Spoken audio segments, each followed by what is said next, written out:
Check 1 2 1 2 1 2. Hi, hello to everyone in our viewing audience today. Tonight's the night. We're gonna look at some damn lists. We're gonna do some damn reading on the stream. You know, because I've had enough video games. Who needs them? Check it, who needs them? We're gonna read lists about video games instead. I got a few bookmarks for some lists on the internet. I'll tell you, I'll be honest here. In researching what games I should make articles out of, part of that just comes to looking up, like, what are the worst games of all time according to X and Y websites. And so, I've absolutely used some of these lists as resources before. Some of them I'm seeing for the first time, some of these lists. We're starting with, I think this is like the gold standard. This Wikipedia list of video games notable for negative reception. I feel like we can look at this table of contents here, and you get a pretty decent slice of, like, notoriously bad games. And, you know, say what you will about Wikipedia being subjective, and there's actually, I retweeted something the other day about what some people consider to be the worst Wikipedia list of all time, this list of video games considered artistic. Like, what kind of standard, what kind of criteria does that even mean? And, you know, like, we're looking at this list here, like, Super Mario Bros., video game considered artistic, it's considered influential, it's considered important. Is it really artistic, though? I mean, even this little description here, became the most praised game in the original Mario series for its 8-bit visuals, power-ups. Game has its own spot in the Smithsonian Art Museum, so you can sort of give it that, but I don't know, it's just, I mean, sure, you can make the argument that all games are art, and sure, but like Cosmology of Kyoto here, but like, I don't know. You get what I'm getting at here, though, right? That's a bad list. This is a little less of a bad list. We got some music playing in the background, by the way. I just figured I'd put some chiptune music, some video game music in the background. We got some bangers from the Deja Vu NES soundtrack, which is, you know, that's just childhood to me in a way. But, I'm sure it'll shuffle through some stuff. If you have any recommendations for games that kind of have chill soundtracks we can listen to, so there is something besides my voice to guide us through this. Anyway, I'm stalling a lot here. Let's get into some of this list. I'm going to scroll through this whole list. Make no mistakes about what the stream is going to be. We're going to look at least briefly, every game on this list. And this is the Wikipedia list for games notable for negative reception. So at least that gives you some sort of criteria here, and we're going to go through this. Beat 'em and Eat 'em. The first in the Mystique line of pornographic games for the 2600. Sure. Absolutely. That earns a place on this list. Nothing more to say about that one. Custer's Revenge. Absolutely earns a place on this list. This is one of the most offensive games. It was offensive then. It's offensive now. Always has been bad. Always will be bad. Fine with that one. Pac-Man for the 2600. This is one where I feel like time has done this game dirty, and, you know, we'll eventually do an article about this game one day, and I'll make my points there, I'm sure. But, you know, oh, sorry, I just realized that I can't click outside of this window the way I have it recorded, so I'll try to avoid clicking outside of this. In any case, Pac-Man was not reviled at its time. It's only been reviled since kids with emulators didn't know how to turn on or enable a filter that would make it look like a CRT TV to where you could see the trailing. So for the longest time, there was people who were convinced that Pac-Man on the 2600 only had 2 ghosts because of the flicker effect they use, where within the course of 1 frame, if you're recording video at 30 frames per second, you're only going to see those 2 ghosts because the way it alternates between 4 different ghost images in 1/60th of a second. Anyway, even with that aside, Pac-Man 2600 is fine. Doesn't really belong on a list like this, in my opinion. And if you ask anyone from 1982, you probably would not get much of a negative reaction from them either. They wouldn't have much negative to say about it. Also, one of the most top-selling games of all time in its year. So I don't know. And then we get to E.T., which I've talked to death about. You know, blaming the video game crash on it. It's stupid. It's Atari who sabotaged, killed themselves, destroyed themselves. So I don't know. It's never going to not be on these lists, though, so I suppose I should just accept that for whatever it's worth. I see here that it was on a list of top 10 worst movie games, Lost to Charlie's Angels, when Game Trailers did it. The second worst game of all time by Game Trailers was in Superman 64. I don't know, stupid. Dumb revisionist history stuff, again. Now here's where I can really, sink my teeth into some stuff here. Star Wars Jedi Arena. What the fuck is this game doing here? I'm not going to tell you that Star Wars Jedi Arena is, one of the great, classics of the 2600. But, where is this coming from? Following the impressive enough sales of their first Star Wars game, Star Wars The Empire Strikes Back, Parker Bros. Went on to continue developing Star Wars titles, one of which is Star Wars Jedi Arena, programmed by Rex Bradford. Although the game's reception was mixed at the time of release, with the sound effects being praised and primarily the abstract combat being criticized, its legacy is largely negative, with several modern critics referring to the game as one of the worst Star Wars games of all time. It received mixed reviews from critics in the 80s, sure.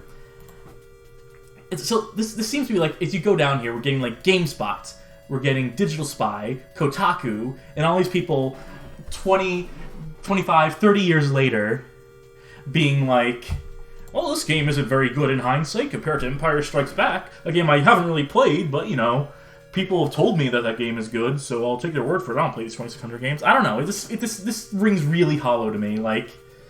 Matt Dorville of Blaster. Oh, never mind. I'm sorry. We have fucking authorities here. Ranked the game number 31 on the website's list of 50 Star Wars games, ranked from worst to best. Admitting that Jedi Arena was not bad at the time of release, the game did offer an entertaining gameplay.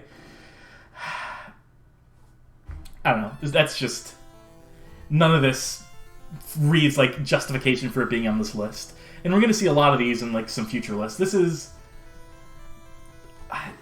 No, it doesn't even belong on this Wikipedia list, but we're going to see some really tenuous justifications for a lot of stuff moving forward, so we got to keep moving. Dr. Jekyll Mr. Hyde on NES, absolutely a case where this game wasn't even known at the time it came out, and it was entirely James and Something Awful who put a spotlight on this game. Again, years after the fact, decades after the fact. So... And, I can at least understand, there are people who are not going to understand this game. This game is very obtuse. I feel like I wrote, as much a justification for it, defense of it, as anyone will find, as anyone will be willing to put up for this game. So, I get why it's on this list. You can justify it being on this list. You can make an argument as to that game being almost unplayable, as they say. But I just don't personally believe that argument. I believe there's more to it than is given credit for. Friday the 13th shouldn't fucking be on here. This is another one where it's AVGN played it, now everyone hates it. Game should absolutely fucking not be on here. Just straight up. How does this hang with Custer's Revenge and Beat 'em and Eat 'em? It's not even the same ballpark. And for these to be the three indicative of NES games from this time, Dr. Jekyll Mr. Hyde, Friday the 13th, Action 52, where's Deadly Towers? I mean, if you're going to do the list this way, I can think of a dozen worth NES games. I can go through my launch box and find a dozen things that would be better put on this list, but I'm sure we're going to see a few of those. I know for a fact we're going to see a few of those. Action 52, yes, earns its place. Action 52, infamously bad, infamous in its story that's behind it, and the quality of games on it. Absolutely earns a spot on this list. Night Trap earns a place on this list. Barely a game.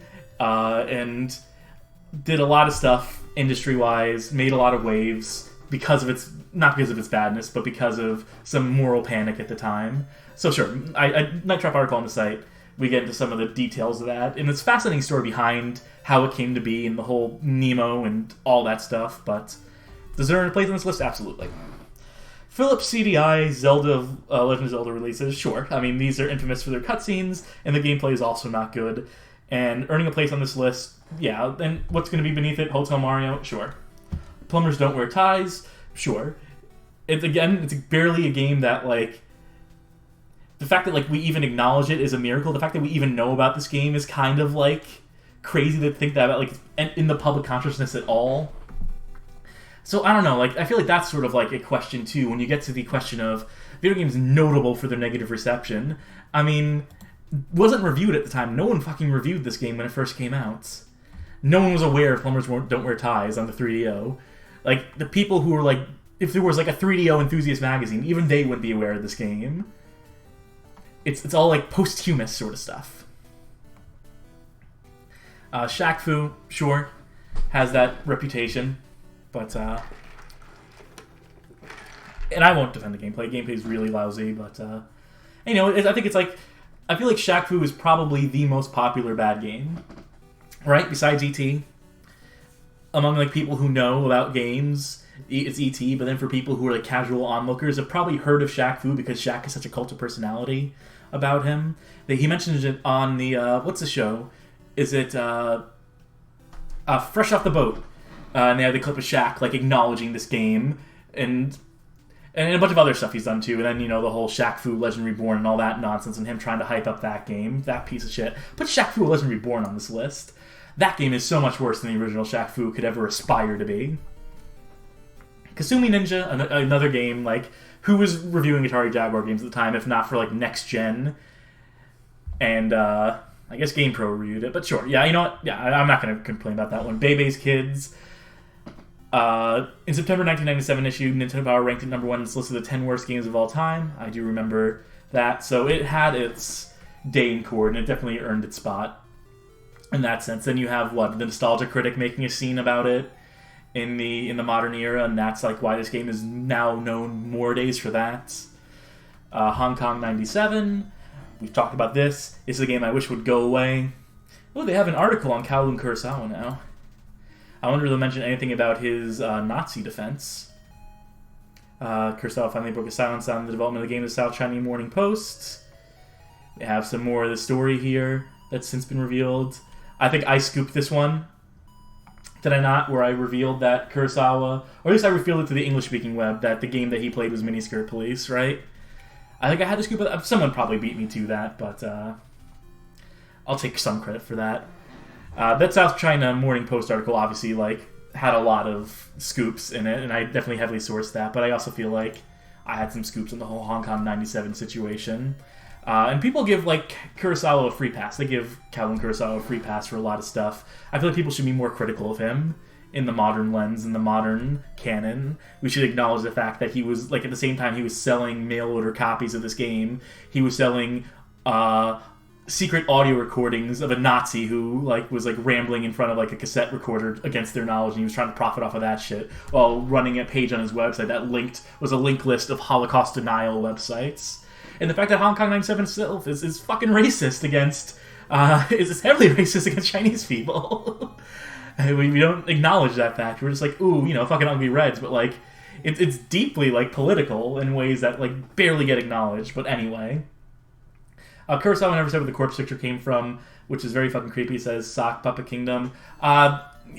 It came out at some stage that it was just off of, like, some Goro websites. Some, like, you know, like, Shock Images website from, you know, would have been 94, 95, so it's impossible to source anything from that stuff.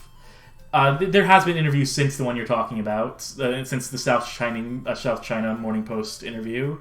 So we have a little bit more knowledge out of it, but you're never going to get a definitive answer on that unless we can find, like, that Shock site, which we're never going to, because those servers have long been discontinued. Anything from, like, that Web 0.5, that pre-Web 1.0 even, we're just never going to find, so that's a mystery left to time, probably.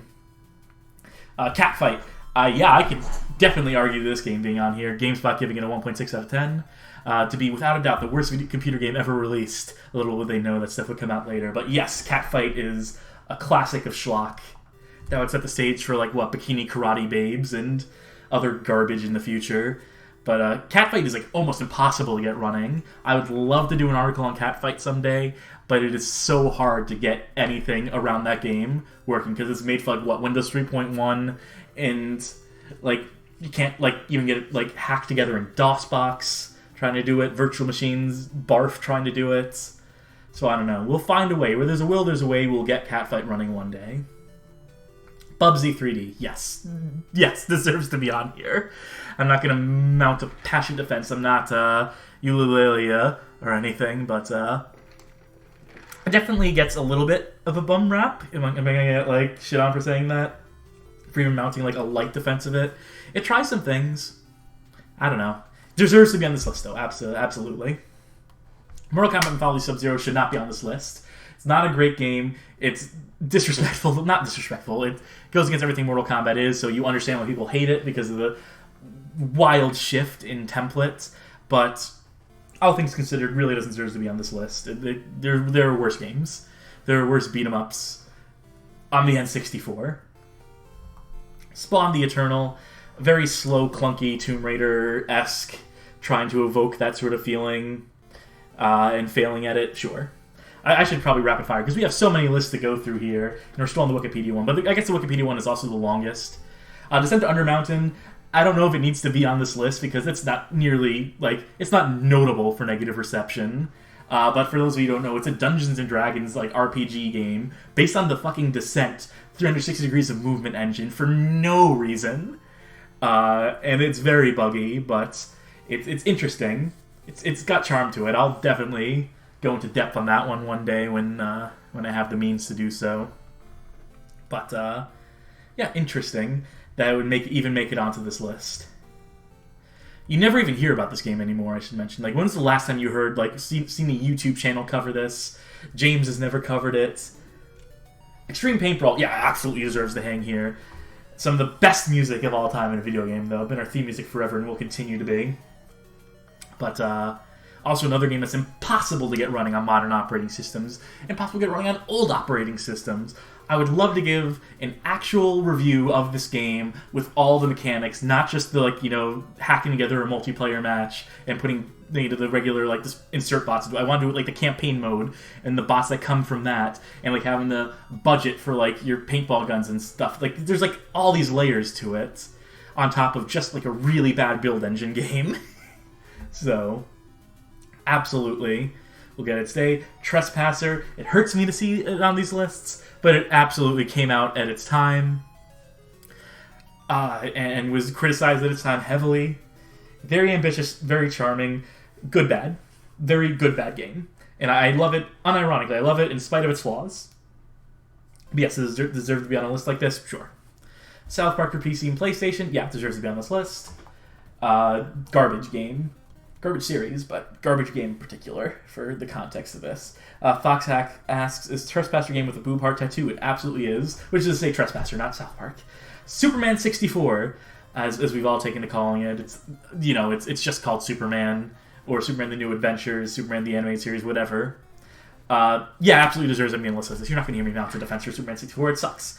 I wish more people would get past the rings to get to the rest of the game.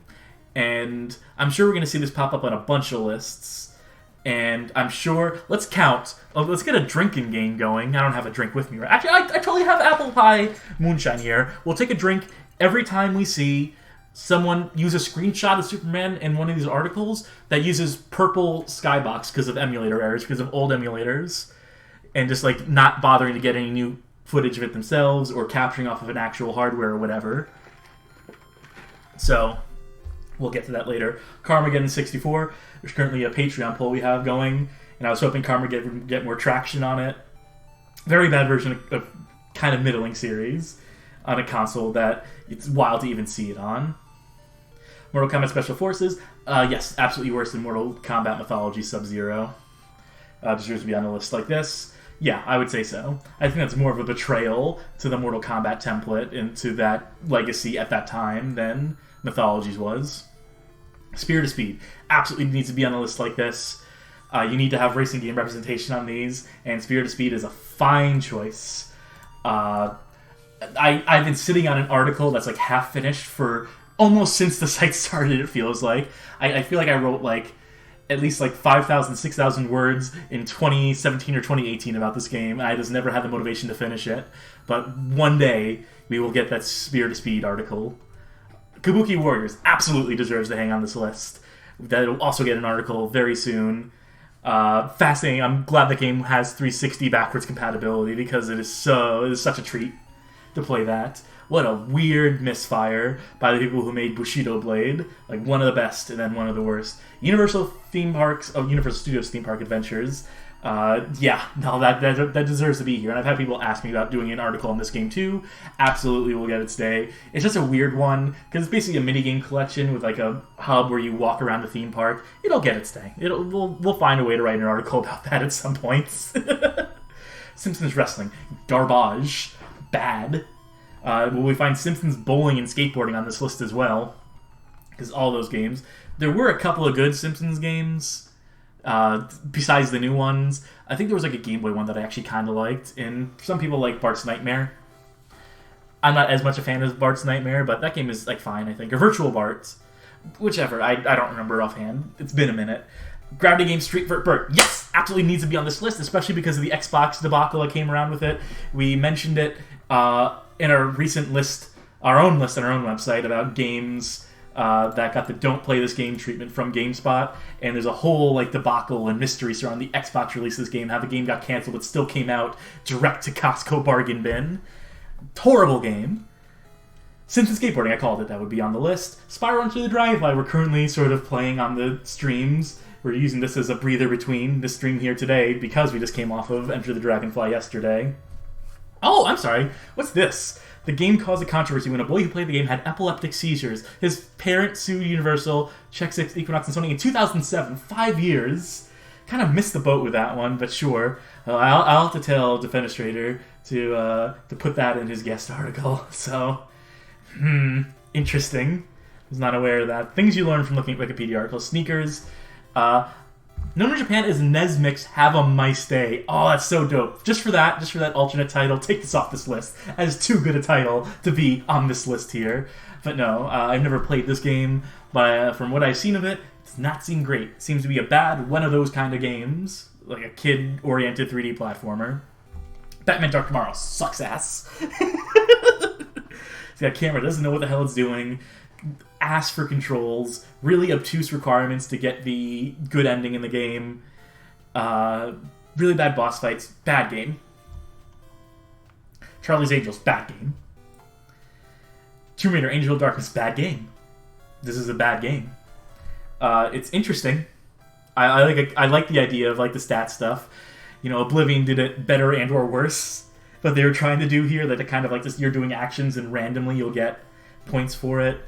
Aquaman Battle for Atlantis, bad game. Golden Mullet Award winner, inaugural for X-Play, back when Adam Sessler back when I had any respect for him.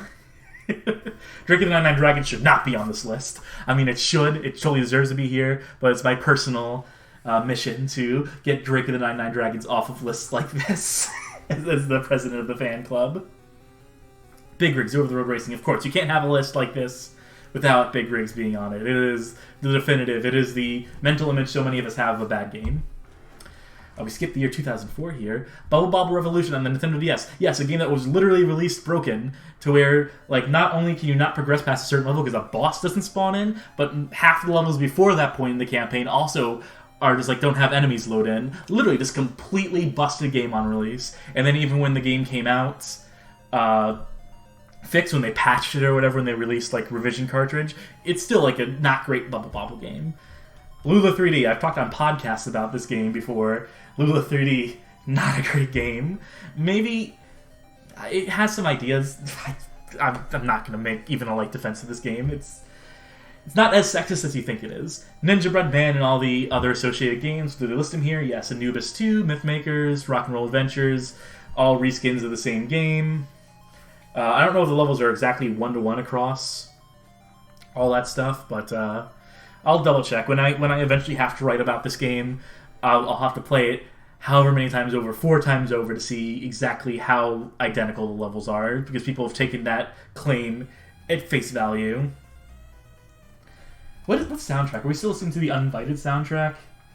Uninvited on NES, what's next? Shadowgate? Hold on one second. Let me look up Codename Viper NES soundtrack. That's another NES soundtrack I kind of dig. Bomberman Act Zero. Yeah, it deserves to be on this list. That'll get an article soon, too. Let's make Bomberman edgy. You don't need to hear me tell you why Bomberman Act Zero is a bad game and why it deserves to hang on a list like this. Sonic the Hedgehog 06 has its defenders, right?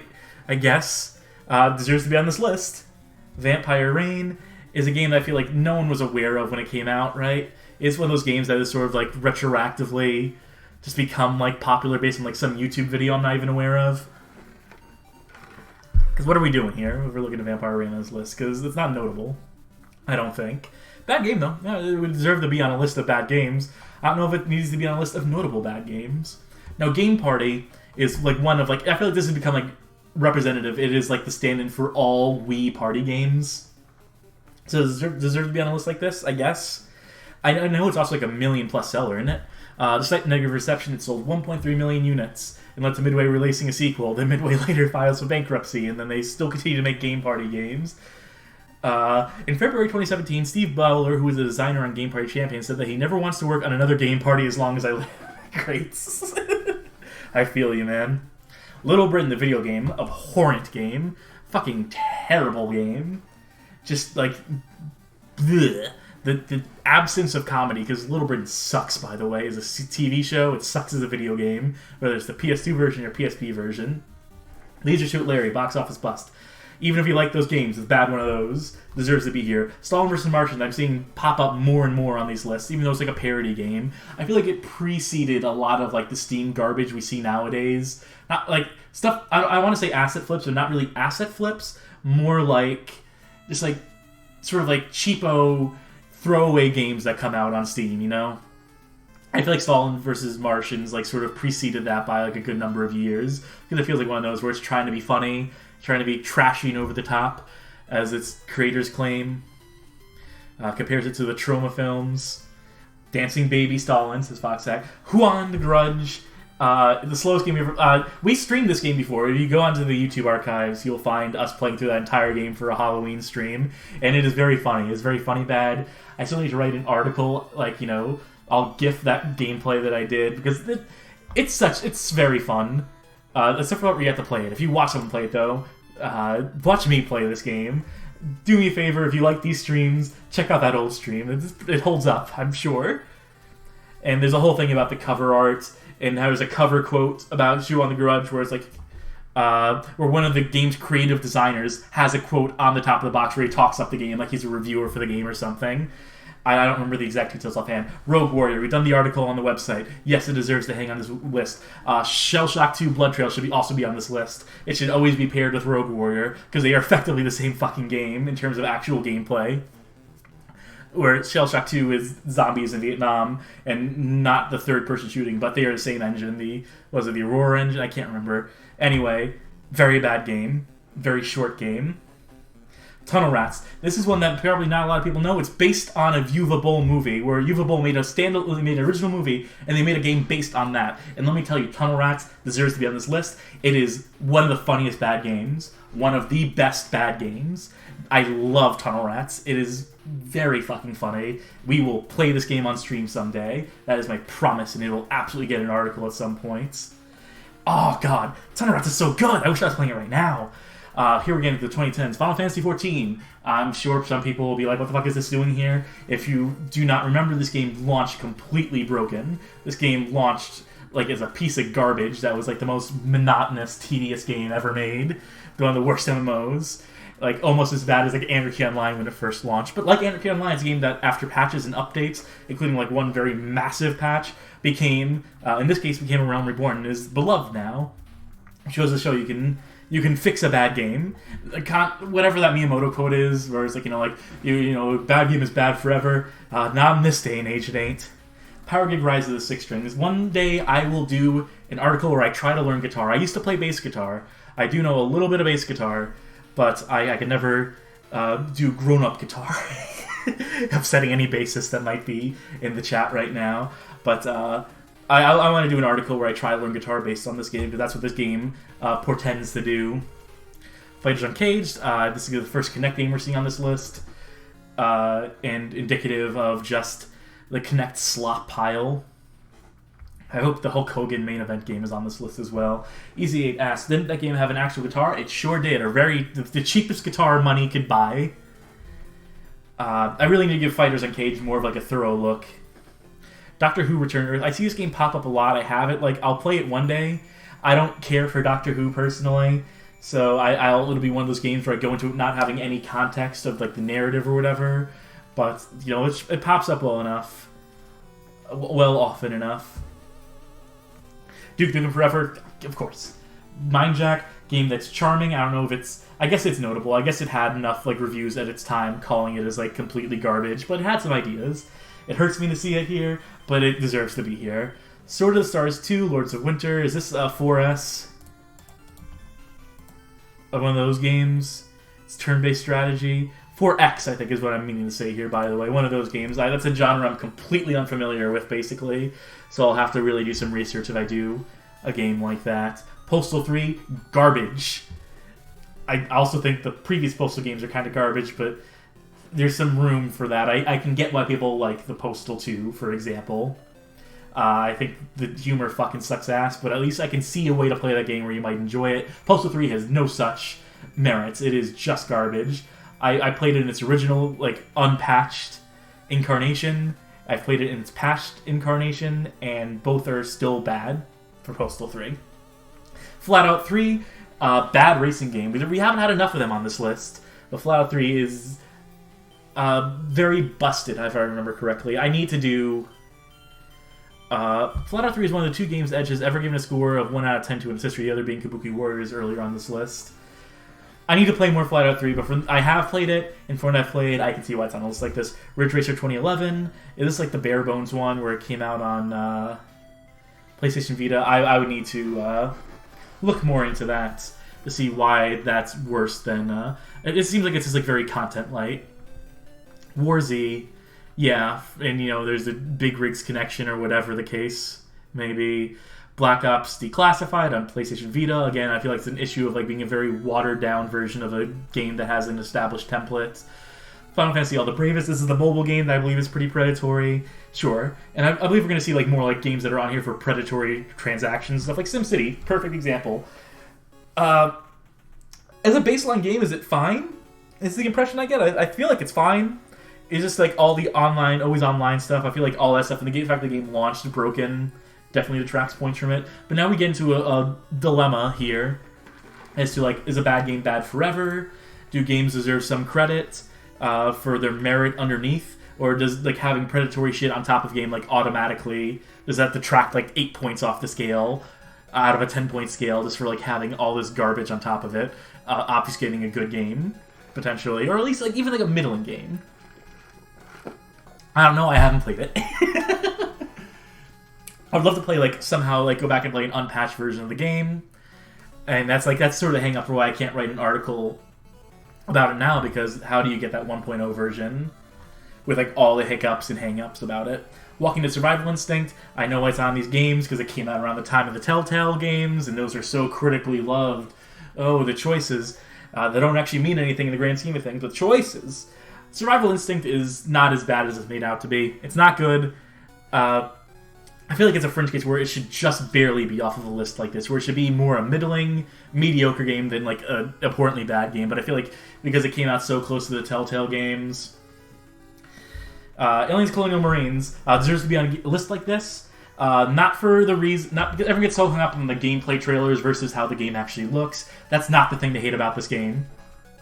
You hate the gameplay and how bad it is. Hate the narrative. People talking about the EC8. Aliens Colonial Marines had an INA file that's something that disabled the AI. That's not exactly true, and this is a talking point that gets brought up a lot now. There is a advanced AI, basically. The game still has AI. You fix a typo in an INI file, and it enables more advanced routines, basically. So yes, there was a major fuck-up on their part for the PC version of the game, and you can do a tweak that makes the game play a little bit better, but it still does not fix all the other underlying issues with the game, to be clear.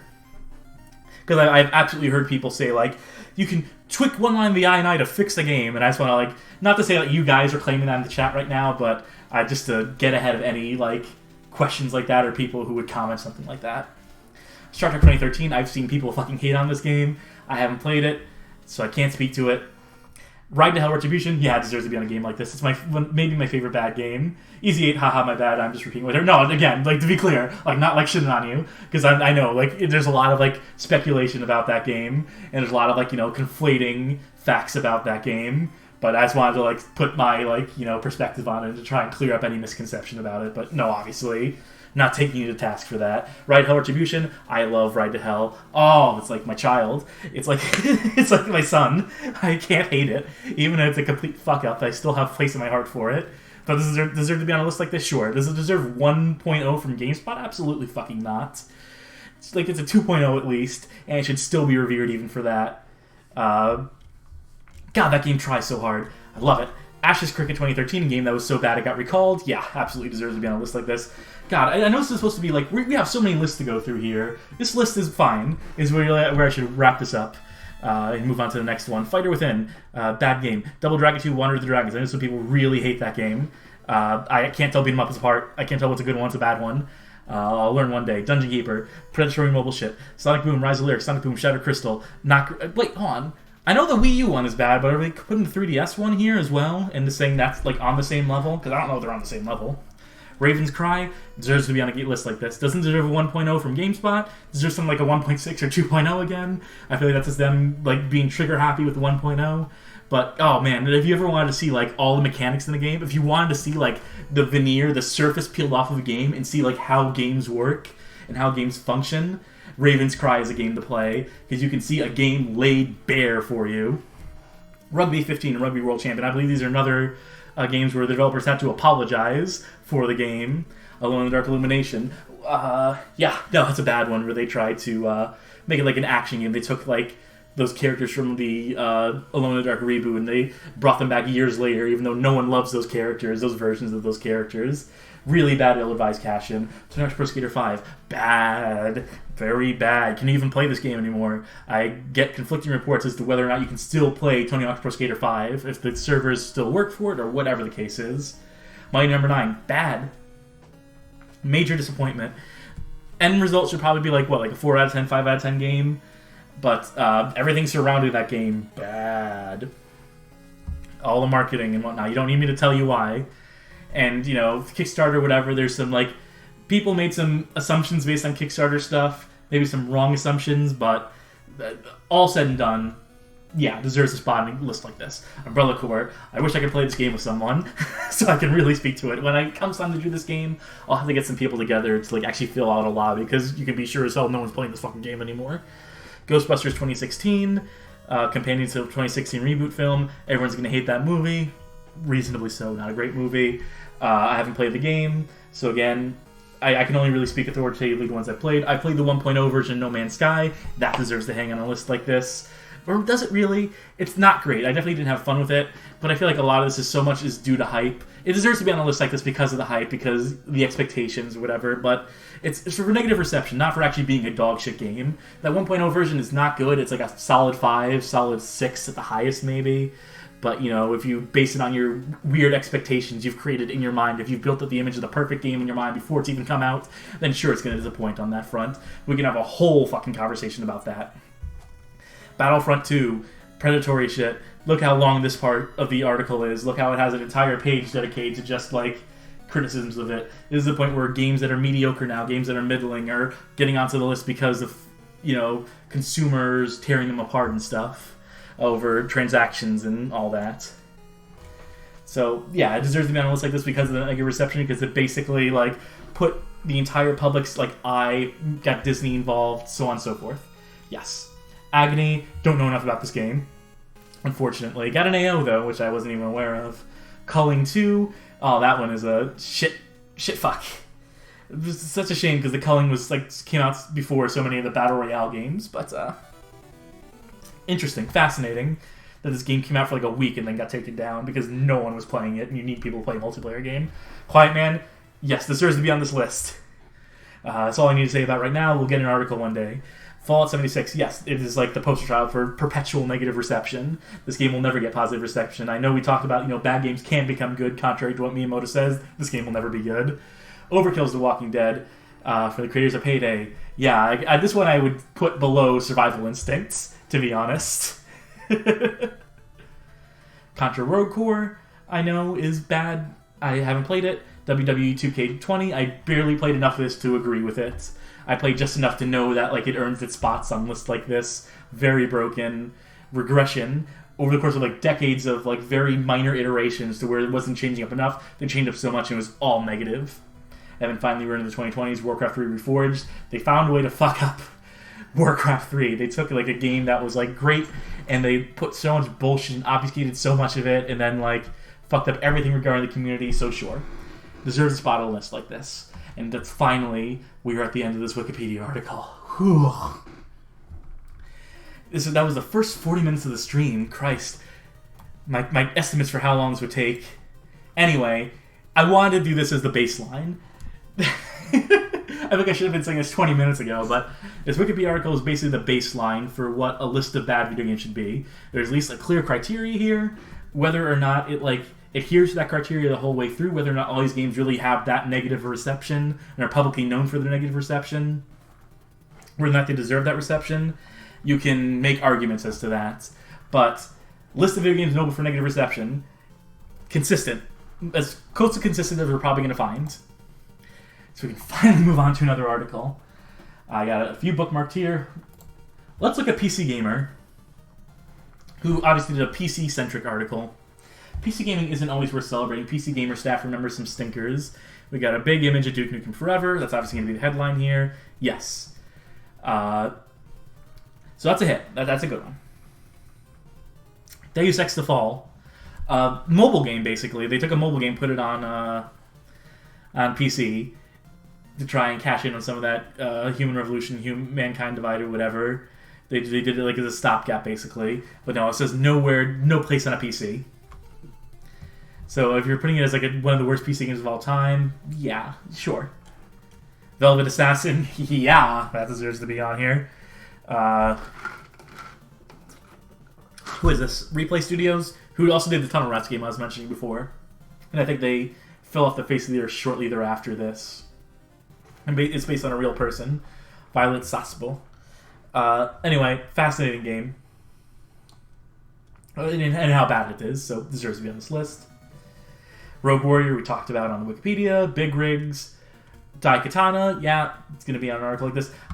Boiling Point, what the hell? Excuse-moi, no. No. This game is pure Eurojank in the purest, most beautiful sense. No place on a list like this. What is this doing here? Their review for it when it came out was 61%. And that's probably a fair score. It's janky. It's busted.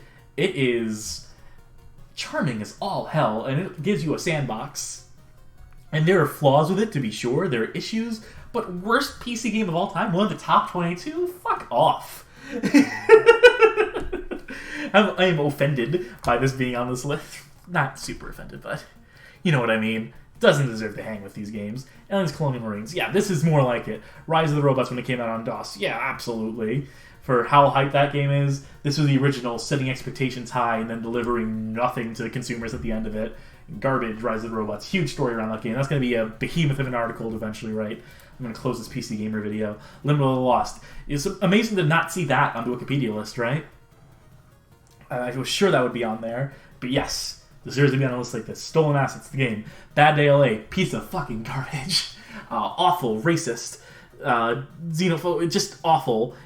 Like, it's like Custer's Revenge levels of like super bad taste, and it's a bad playing game. And I've hated this game forever, and it's only just now getting, like, you know, the reputation it deserves, I feel like, after, like, Civi made a video about it and just reminded people that game exists. Hatred. One of the game that makes me sick to my stomach. I'm sorry, I know I'm, like, squeamish, I know I'm, like, a cuck, pussy, soy boy, whatever, but when I saw those trailers for Hatred first coming out, and you saw innocent people getting executed, that gave me, like, such a bad taste in my mouth, and I felt so uncomfortable, I could not sit through that trailer. Like, and that's me being whatever. It's just bad. It's just bad. And I know people are like, you know, it's funny bad now. Like, you know, give me the detonation codes and all the lines of dialogue being goofy as hell. But I'm sorry, y'all. I can't stomach it. I'm just like, it's not like funny in the way Grand Theft Auto is or whatever. It's just mean. It's just mean for the sake of mean. But yes, deserves to be on this list. Yes, absolutely deserves to be on this list. Near the top of this list. Messiah, no. Messiah is charming. It's well-intentioned. The worst execution of those intentions. Very janky, but again, like, the review was 80% when it came out. When it came out, it was, like, liked. There are definitely people who like this game. It was a mixed reception, but it absolutely has merit. What is it doing in here? Messiah had some cool ideas, actually. He plays a cherub who can temporarily possess guards. It was wanted to be an action puzzle game set in a monstrous vision of the future. Dire controls, useless shooting, punishing difficulty means it's best skipped, even if you see it in the Steam sale. What are you talking about? Leisure Suit Larry box office bust. Yes, it's come up. Deserves to be on this list. Star Trek, we're seeing this game appear again after the Wikipedia. Animal, the beef jerky game, if I remember correctly. Oh, I'm sorry, it's not even beef jerky, it's salami-based snack. So, beef jerky adjacent. Yeah, deserves to be on a list like this well enough. It's not great. I don't know if it's one of the worst adventure games of all time. There are definitely worse adventure games. South Park, the first-person shooter. Yes, deserves to be on a list like this. Trespasser. Again, I made my argument for it where we're looking at the Wikipedia list of bad games. But sure, if you got to put it on a list like this because of the reputation it had when it first came out, even though PC Gamer themselves admit to giving it a 68% because of its ambitions and whatnot. But yeah, Lula 3D. Now that would definitely be, that's your example of a bad adventure game. More so than, Animal. And you can hear me talk about this on Hardcore Gamer 101's podcast as well. Afro Samurai 2 Renjikuma. I know this game was redacted. That's funny because the developer name is redacted. It's a game that was supposed to be a multi-episode game, but it was removed off the face of the internet. I wonder how I'll get our hands on it to eventually play it and do an article about it. Left Behind Eternal Forces. Very neo-Christian. Very much it's about the Rapture, right? It's a real-time strategy game about the Rapture, so it's in very bad taste in some of the content. I know there's some very insensitive stuff, as you're likely to find from the ultra-conservative crowd trying to use games to proselytize. And I'm not trying to go on some religious tear here, but this is a game that does not do anything to endear you to the church. Or that is all I need to say about that. Mad Dog Creek, bad PC conversion, I'm sure. A DOS version. I mean, you're playing this with a mouse. What are you doing?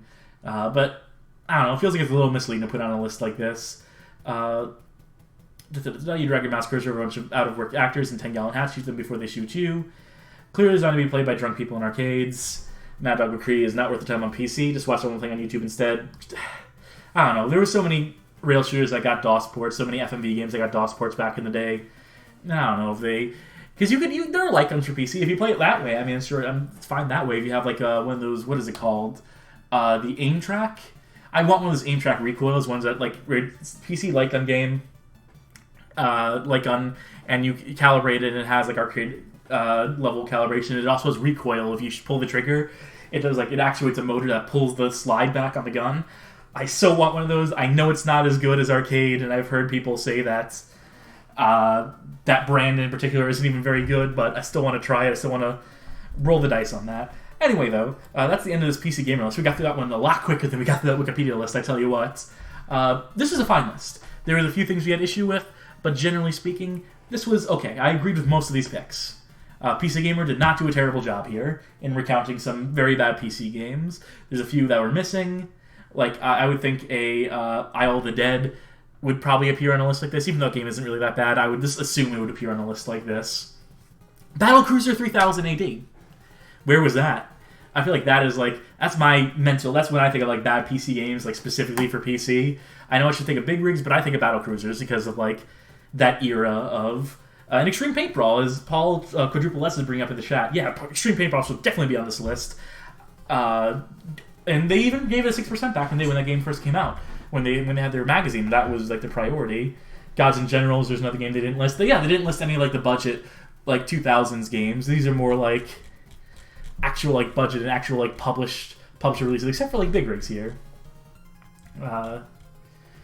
Yeah, so there could definitely be some more stuff on here, but sure, I at least understand they're trying to get the greatest hits here. They're trying to go for more named stuff, more well-established stuff, and I can respect that hustle. The Gamer. Okay. So The Gamer is one of the worst fucking websites ever created. The people who run it are fucking scumbags who exploit all their workers. The rate you get paid to submit articles to this website is some of the lowest rates in the industry for editors, and it is all in service of some of the absolute worst dogshit articles ever written. Every time they do a list, they can't help but do this thing where it's the 20 worst and the 10 best. And so you get these super confusing fucking header images where it's like, the worst games, here's Undertale, and that obviously falls under 10 best. And as we go through this, we're going to see it go worst, best. And it's so fucking confusing. It makes it impossible to read these articles, impossible to parse, because it's like whiplash every other 2 fucking games. Anyway, the gamer sucks ass. Anyone who works for the gamer is getting exploited, except for the executives who are the exploiters. Fuck this website forever. Let's read this shitty list where they poach all their stuff from IGN. Worst, Game Boy Advance, NFL Blitz. Also, of all these games, all the worst here are going to be like all tied 1 out of 10. How are they determining what order all these 1 to 10s appear? You know, what makes one 1 out of 10 appear lower on the list than another 1 out of 10? NFL Blitz 2003 on the Game Boy Advance. And I know they're just using this based off of like IGN, like they just would IGN sorted by worst games, found all the 1 out of 10s and just tossed them in there. What's to make this? Like, it's such a weird pick in my mind. Elf Bowling 1 and 2 on Nintendo DS. And Game Boy Advance. Don't forget the Game Boy Advance version where they're exactly the same game.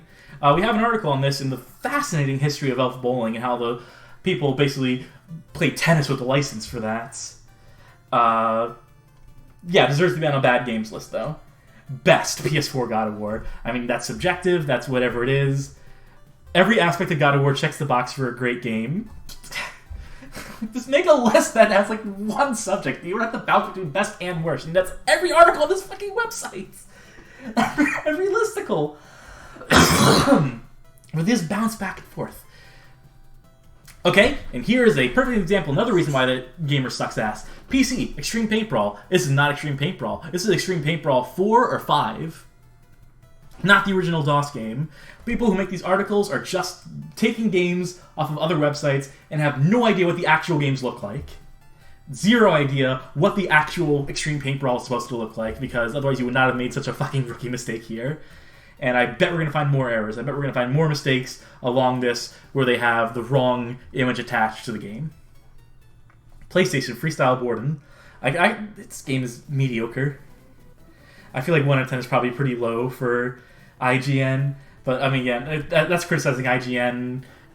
It's just weird to see it on a list like this. Best, Grand Theft Auto 4 Special Edition. Just to see it here is just like, what are you doing on this? Why is the list formatted this way? Worst, PlayStation C, The Contra Adventures. Not a great Contra game. Again, it's hard. This is a weird one to criticize because of... Like, you know, we're having to take IGN reviews. Would IGN have said, like, yeah, this 1 out of 10 is worse than these other 1 out of 10s before it? Or, you know, actually, you know what? 1 out of 10 here. 0.7 out of 10.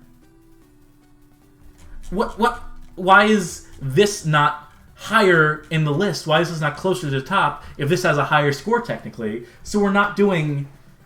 So what are we doing here? What's the metric? How are we sorting these? What is to say that... How is this 1 out of 10 better than a 0? It doesn't make any fucking sense.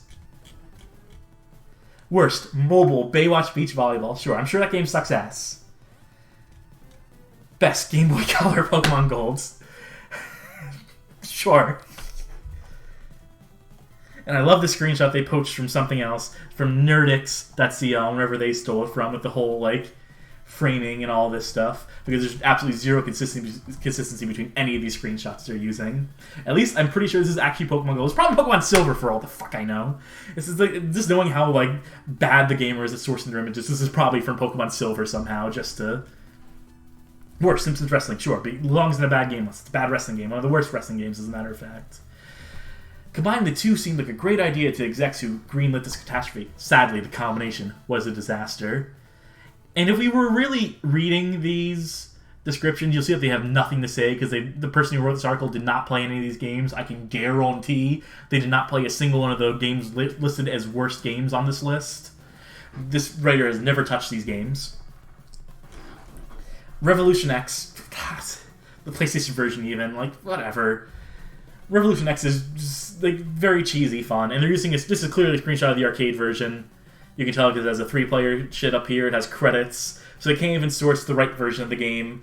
At least it's the right game. At least this is actually Revolution X. Best, another Game Boy Color game, Legend of Zelda Oracle of Ages. That version of the game specifically. This is the worst possible screenshot as sourced from a YouTube video where Link is half cut off. So, just can you source an image that doesn't suck complete ass? PC Extreme Water Sports. Not the water sports game the writer was expecting, clearly. That's why they gave it a 1 out of 10. They're expecting this water to be a little more yellow, and that's why I got such a low score. Scoring 1 out of 10, this water sports game is all washed up.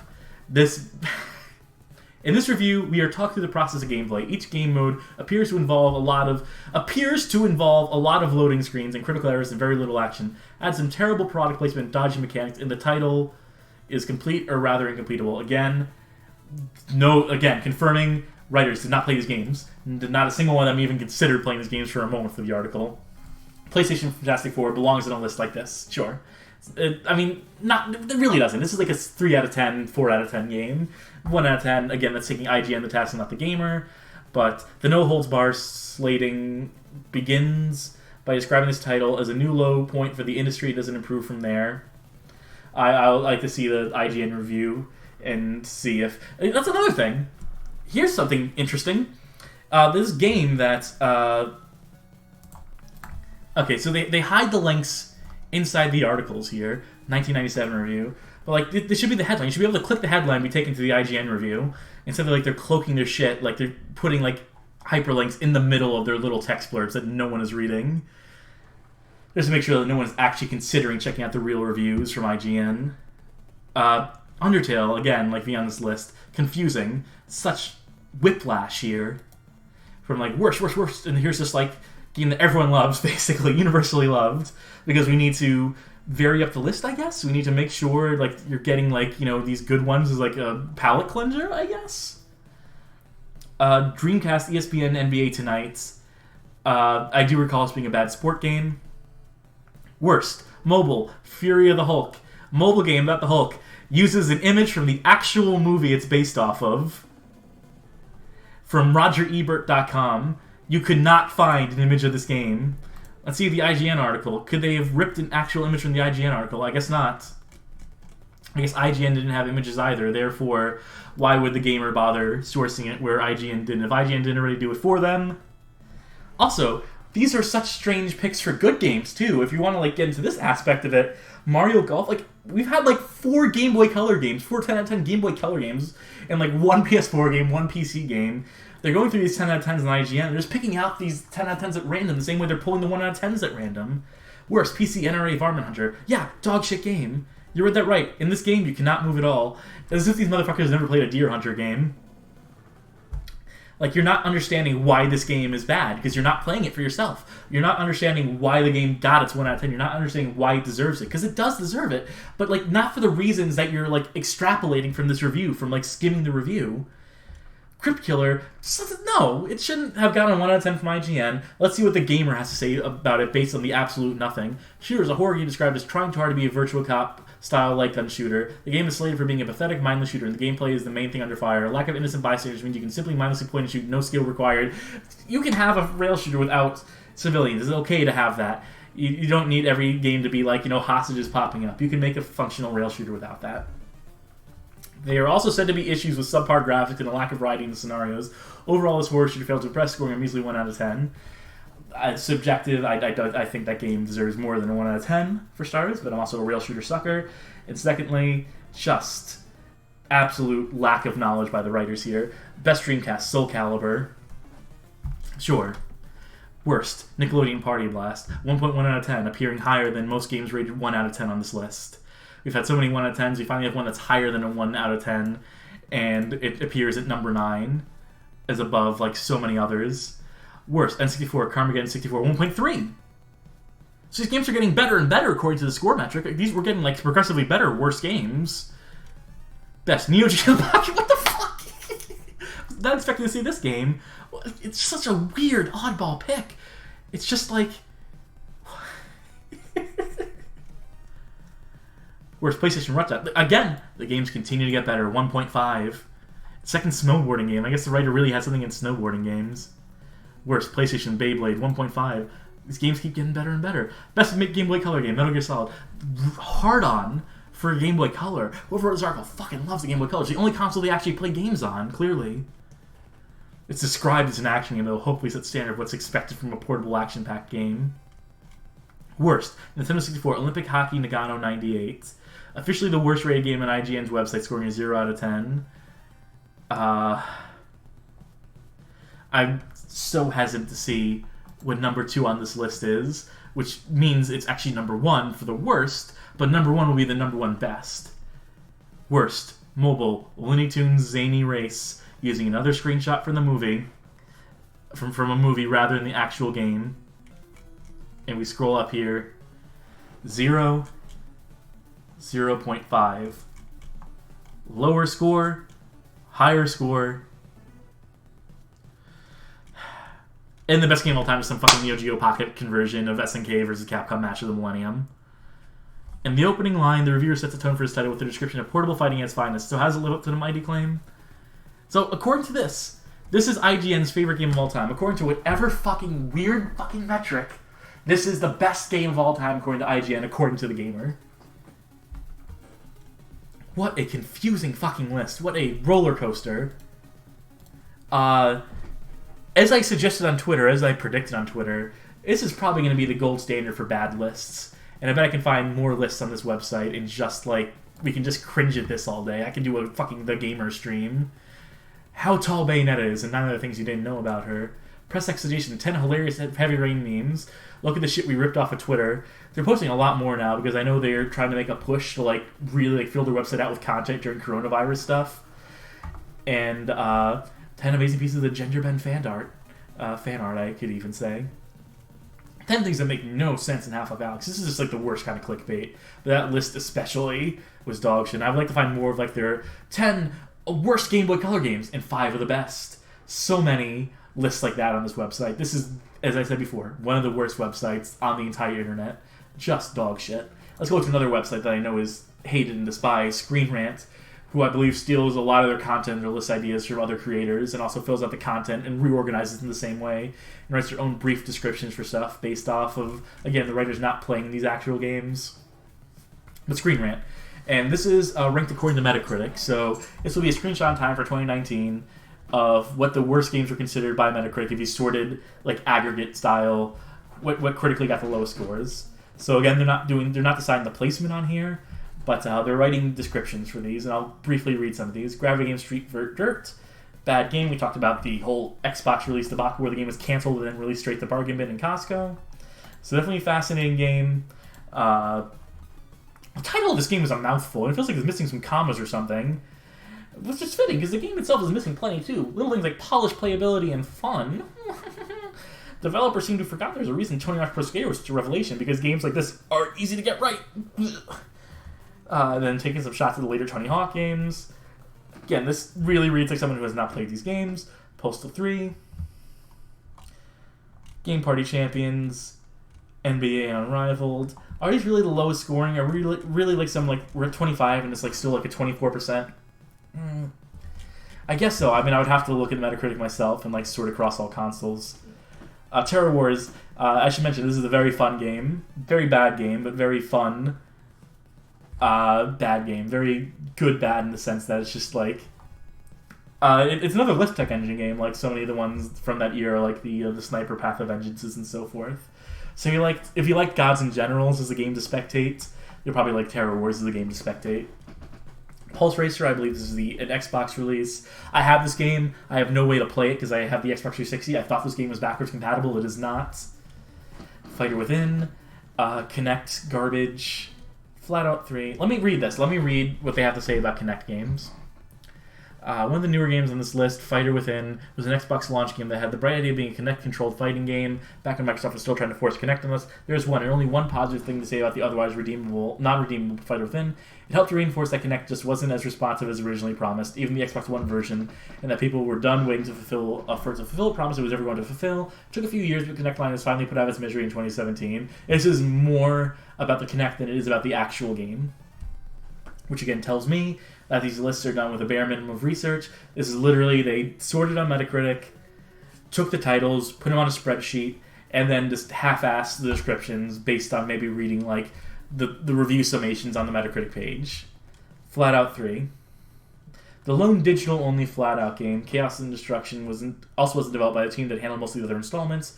The worst thing about Fallout 3 was that the collision detection was completely broken, which is kind of a deal breaker for a game all about smashing cars into each other. People pointing out, Easy8 pointing out, top 10 Carrie Fisher memes on the side here that you haven't been having to look at this stupid thing the entire fucking time. Homie Rollers. This is a game that is not great. It's a kart racer for the DS, but the fact that it shows up as like one of the lowest rated games on Metacritic, I feel like people who reviewed this game at the time were just looking for something to shit on. This game is probably like a solid 40%, 50%. That's not on this list. It's not on the Screen Rant for scoring it initially, but there's something to think about. Just like when reviewers decide on a punching bag, what'll be the punching bag of the month across every review outlet. Charlie's Angels. The 2000s Charlie's Angel movie ended up being a lot more fun than anyone expected. A movie all about 3 women kicking a bunch of people in the face should have made for a slam dunk of a video game. Did anyone like the 2000s Charlie's Angel movie? Is there a single person who liked that movie? I thought that was as critically reviled as the game was. But whatever. Rambo the video game, I think it's an affront that this game is so critically scathed. This game absolutely had merit to it. I suppose we don't have music right now. Let me find some more music to play. Give me that Akumaju Dracula. Or Akumaju Densetsu. Castlevania 3. I'm just going off the video title there. I like to have some music in the background as I'm just spending this entire stream reading, basically. Anyway, Rambo the video game gets a bum rap. It's very fun bad. It's a novel enough rail shooter with some interesting levels where you're shooting guns out of hands rather than shooting the people. It does some neat things for a rail shooter. It gets unfortunately shit on because the presentation is so bad, because the cutscenes and the voice acting, the quality of the voice acting, where it's like sub 64 kilobyte per second audio samples. But you're not going to see me hate Rambo. I like Rambo. But I understand how it needs to appear on this list because of the Metacritic score. It's the Metacritic score I don't agree with. Fast and the Furious Showdown is a bad racing game. Drake and the 99 Dragons. Interesting that they would use this screenshot here, as this is from not the actual game, or not the released game. This is specifically, I can tell the screenshot is from the demo they used to show at conventions briefly as they were building up to the release of this game. You can tell because of the font they use for the HUD elements here, and because this environment only appears in that demo and not in the final product. You can still find that demo, actually. It used to be you could only find it on like some like old like GameSpy website or File Planet page, but I do believe that the Steam version of the game now has, you can opt in as like an optional download. You can actually download this demo and play this level if you so choose. And it's interesting because it reuses a lot of... I could talk about this. I could talk about Drake all day. Just weird screenshot choice. But sure. We said our piece about Drake enough. Afro Samurai 2, Revenge of Kuma, Infestation Survivor Stories, Akata War Z, Deal or No Deal, not using a screenshot from the game, just using a screenshot from the show. So it's suffering similar problems to the Gamer article, where at this point they're not even fucking trying anymore to find applicable screenshots. And this is this screenshot here, again, this game deserves to be on here, we talked about this game already, but as far as like screenshot choices, again, this just goes to show they're being Googled, that they're finding this is obviously a promo shot for the game. I would use an actual screenshot of gameplay itself, because it has bloom effects up the wazoo and it looks awful, whereas this promo is giving like the best possible impression. I feel like you should probably give the more accurate impression of what this game looks like. Spogs Racing, heard of this, still need to play this for myself. Double Dragon 2, Wanderer of the Dragons. As I said before, I know this game is reviled. I would need to play it, and then I would need to be informed as I'm playing it what it does wrong versus other beat-em-up games, because I just don't know well enough myself. Vroom in the Night Sky on Nintendo Switch. This game has the word vroom in the title. What else is there to say, really? What the fuck does that mean? It has the word vroom in the title. Fuck this. What kind of fucking metric is that? Chances are Vroom in the Night Sky, the game on this list that has the fewest number of people who have heard of it. Chances are Vroom in the Night Sky, the game on this list that has the fewest... That sentence doesn't work. Chances are Vroom in the Night Sky is the game on this list that has the fewest number of people who've heard of it. pointing out fucking grammatical errors on these articles. That's where the stream has fucking devolved into. It was one of the first batch of indie games for the Nintendo Switch. It might have seemed like we were long past the days of the rushed, half-finished launch window games, but Vroom in the Night Sky proved that tradition is alive and well. Laser Shoot Larry, box office bust, garbage game. We apologize for the screenshot and the extremely creepy Larry laugher from Box Office Bust, especially if you're eating lunch while you scroll past it. Cool hyperbole. It is one of the few bits of footage in this game that is appropriate to share, which is one of Box Office Bust's many problems. That's another overstatement. Most of this game is not nudity, I will have you know. Yaris, this I believe is like an advert game that came out. What did this come out like? It was Xbox Live Arcade, right? I was thinking briefly of PlayStation 3 Home. I know there's a racing game within that, but I'm getting wires crossed. Anyway, Yaris, yeah. I understand why this is like a 17% across Metacritic. People, again, this is another punching bag game. Ride to Hell Retribution should not be this low scored. It's not Screen Rant's fault. Screen Rant is just like doing the metric game here, but come on. Ride to Hell is a solid 2 out of 10. Not anyone who gave it a 1 out of 10 is just lying. It's just like being like super exaggerated. Watch too much AVGN because that game is fun. Family Party 30 games obstacle arcade. Is this a Wii game or is this? I'm sorry, this is Wii U. I'm sure I've heard of this. I just never thought about this game or never played it. Never even considered playing it. But I suppose I have to. It's the second lowest rated game according to Metacritic. So, and number 1, Big Rigs Over the Road Racing. Miracle's even on Metacritic, considering, like, I guarantee, and I want to see this, I'm going to confirm my theory here.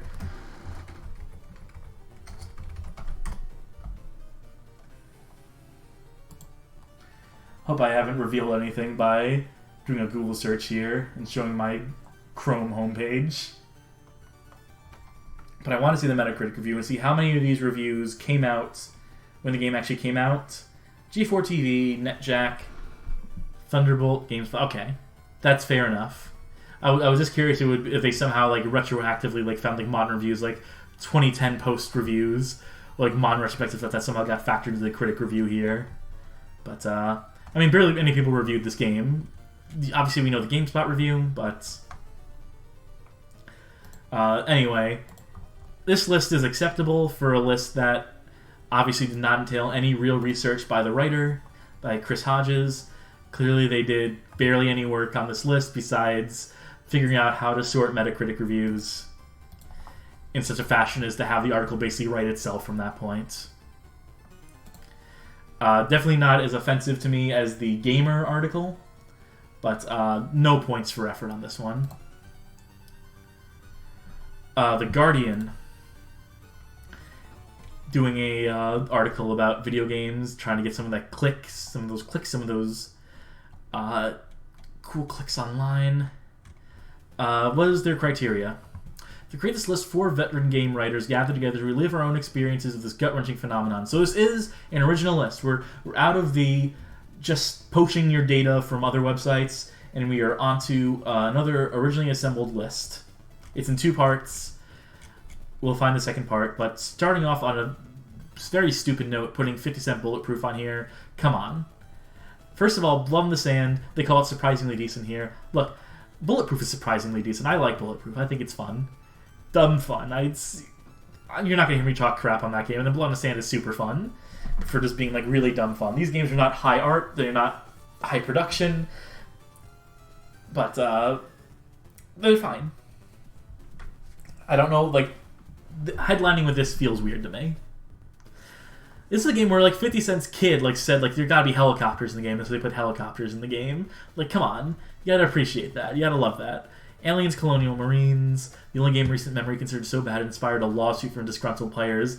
Oh, little did you know, 2015, there was already other stuff stirring, and there's more to come after this, so...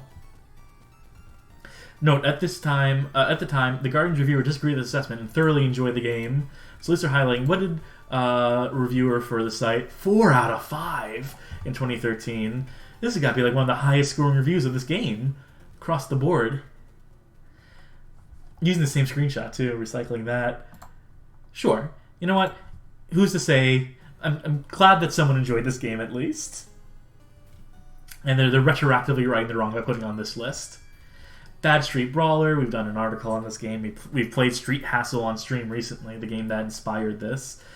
Yeah, sure. I get why it's on a list like this. It's entirely because of Sean Baby, basically. One of 2 games specifically designed for getting his Power Glove in 5 seconds with this agonizing brawler will tell you why. Whoever wrote this did not play with the Power Glove. Was not aware of the secret move you can unlock by only having the Power Glove plugged in. The screen clearing move.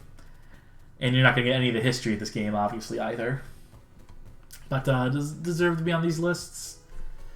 Sure. Big Rigs appearing here and not in part 2, not as like number 1, because there's no organization, there's no like hierarchy to this list. We're just putting them on the list. If it deserves to be on the list, it'll be on the list. BMX Triple X, fine choice. Bad, and fascinating story behind its development and publishing. There's definitely a story to be told there. Bomberman Act Zero, sure.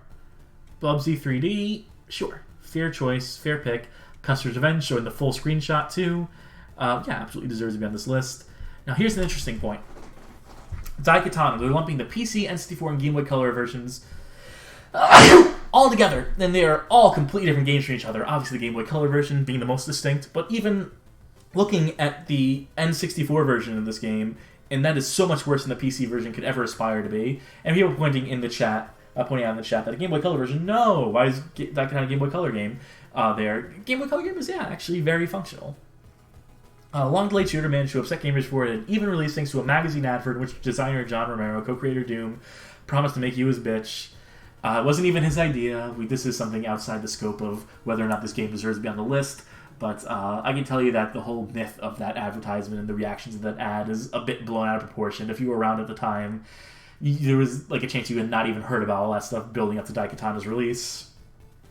And here's some hot scoops for you. Here's some hot takes. The guy who is currently president of Devolver Digital is the person who came up with the ad originally, basically forced John Romero into agreeing with like running the ad, and has since like proven himself to be a huge fucking dipshit asshole who makes like really like uncomfortable and unsensitive comments about stuff, and still holds a grudge against John Romero because they had like some business disagreement at some point. But you can see arguments. There was like a series of arguments where like gaming websites were publishing letters between the Volver guy and John Romero, where John Romero was really trying to be like take the high road, and this Devolver Digital guy, who also was I should mention like also founded Gathering of Developers, and also Gamecock. He was the guy in charge of the Gamecock Media Group storming the stage during the Game Awards during Ken Levine's acceptance speech for BioShock. So the guy who ran this Make You His Bitch ad is just a dickhead, and there are other content creators online who have alluded to him but never actually named him because of fear of a reprisal. Some content creators, some of you even like here, have like tried to cover Daikatana and deliberately not use this guy's name even though it's readily available because of fear of litigation or whatever from this asshole. But and I realize I'm also contributing that because I have not named the guy, but that's only because I can't remember his name, because he's a fucking loser who crashed a Ferrari he bought with money he embezzled from Ion Storm. So, that's some hot stuff. Is that some hot content for you? Those are some hot scoops that I'm serving up during the stream right now. Anyway, Daikatana PC. I kind of like Daikatana N64 version we've done on stream. You can watch an archive of us playing through the entirety of Daikatana N64. That version of the game is a trip. Game Boy Color version should not be lumped into this. That's the long short of that. Duke Nukem Forever, sure, yeah, deserves to be on this list. E.T., you can't make a list without having it on there. Whether it deserves to be on these lists is a matter of personal determination. I say no. Overblown reputation. Yes, this is a game that failed so spectacularly that tens of thousands of unsold copies had to be buried. Again, that's a misnomer. That was Atari dumping a bunch of different stock, a bunch of different shit into the desert. It was not because of E.T. failing so spectacularly. It's because of the company failing so spectacularly. And they had to get rid of all their excess inventory. So along with copies of E.T., you'll find like 1 million posters, 1 million other cartridges, probably 1 million Pac-Man cartridges in that dump, in that landfill as well. Sure, designer Howard Scott Warshaw deserves a break. He was given just 6 weeks to program the thing, thanks to a reckless deal struck between Steve Ross, chairman of the company, and Steven Spielberg. 5 million copies were shipped to retailers, but word soon got out that ET had very much phoned this one in. No, that's not how it happened. It had nothing to do with its reputation at the time. Again, I could bring up a bunch of like factual inaccuracies with this, and I wish I could point to our old article, the first article we ever wrote for the website, and say that was like a definitive source as addressing all the misnomers and rumors about the game, but that article needs an update, so I won't even point to that right now. But the disaster was so huge it contributed to the legendary video game crash in 1983.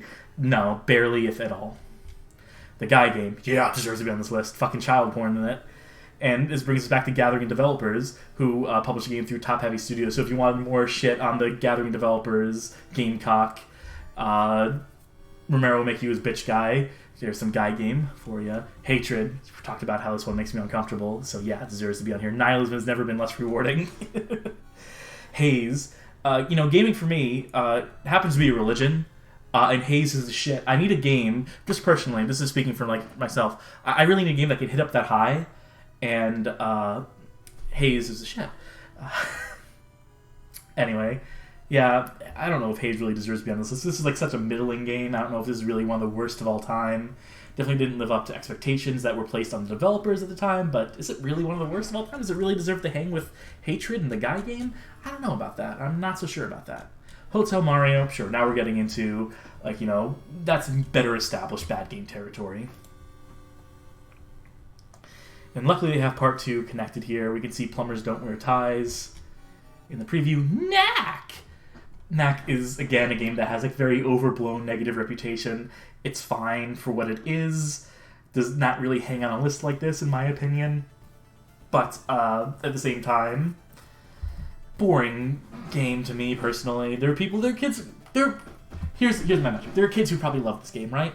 I'm sure there are some, like, preteen demographic who like really got a lot out of this game, and I'm sure people who are also post-preteen, people who are young adults or adults even. It doesn't deserve to be on this list. Leisure Suit Larry, Box Office Bust, has been consistently appearing on all of these lists. It is one of the most consistent players here, along with fucking E.T. and Big Rigs. Will we see Big Rigs on this list? Have we already seen Big Rigs on this list and I've already forgotten? Limbo of the Lost. Yeah, absolutely, as we talked about before. Perfect Dark Zero. Now, look, I love Perfect Dark 64.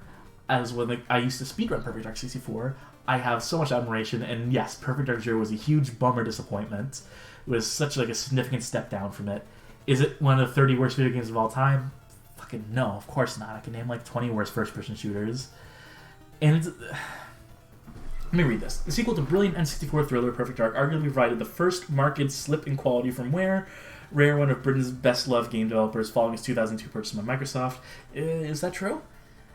Legacy was impeccable, built upon foundations laid by GoldenEye, the first truly great console-based shooter, but Perfect Dark Zero was, in game design terms, incredibly dated with shallow gameplay, poor AI, and a cliched setting. Only on a very few occasions will you feel like an elite assassin lamented game's radar. The rest of the time, you're a clumsy, blundering thug. Again, mediocre, but not 30 worst of all time. Plumbers Don't Wear Ties. Yeah, sure. We talked about like the reception of it being overblown for a game that like had basically no presence when it first came out. I'm seeing some chat in here. To be honest, says JP Ronnie, I find that FPS on N64 don't control well nowadays. Partly blame the controller, yeah, of course. But if you got used to those controls back in the time, you swear by them, right? Ask anyone on the Elite, I guess. And I don't know, the N64 controller isn't my favorite, but I got so used to that thing playing Mario Party and Perfect Dark and GoldenEye. Resident Evil 6, we could have whole discussions. We could have fucking conferences about Resident Evil 6 and its place on these lists. I had enough fun playing that game in co-op. I feel like if you don't play that game co-op, you're setting yourself up to hate it, basically. But 30 worst of all time, I don't know. I don't feel like it hangs. I feel like you can name like 60 worst games in Resident Evil 6. But I get people who like really deeply resent this game. You have a basis for it. You have grounds for it. It's exhausting playing this game, like set piece after set piece after set piece after set piece after set piece, and it can get like it can bore into your brain that way. Resistance 2, La Resistance 2 is Despite being met with largely positive reviews, Resistance 2 is at its core an awful first-person shooter with messy, inconsistent levels and baffling design decisions, including not being able to sprint in ankle-high water. Like a summer popcorn movie, big, impressive things are happening in front of you constantly, but you feel nothing. Your interaction is limited, the shooting is boring and weedy, and the enemies repeat themselves constantly. And let's not forget about those fishing that kill you the instant you touch the water, even if they're miles away. A game of shallow bombast and no period, no end to the sentence. What the fuck is this doing here? Not that I have any, like, affinity for Resistance. I'm not speaking, like, as a passionate defense of it, but, like, it's so weird to see that here.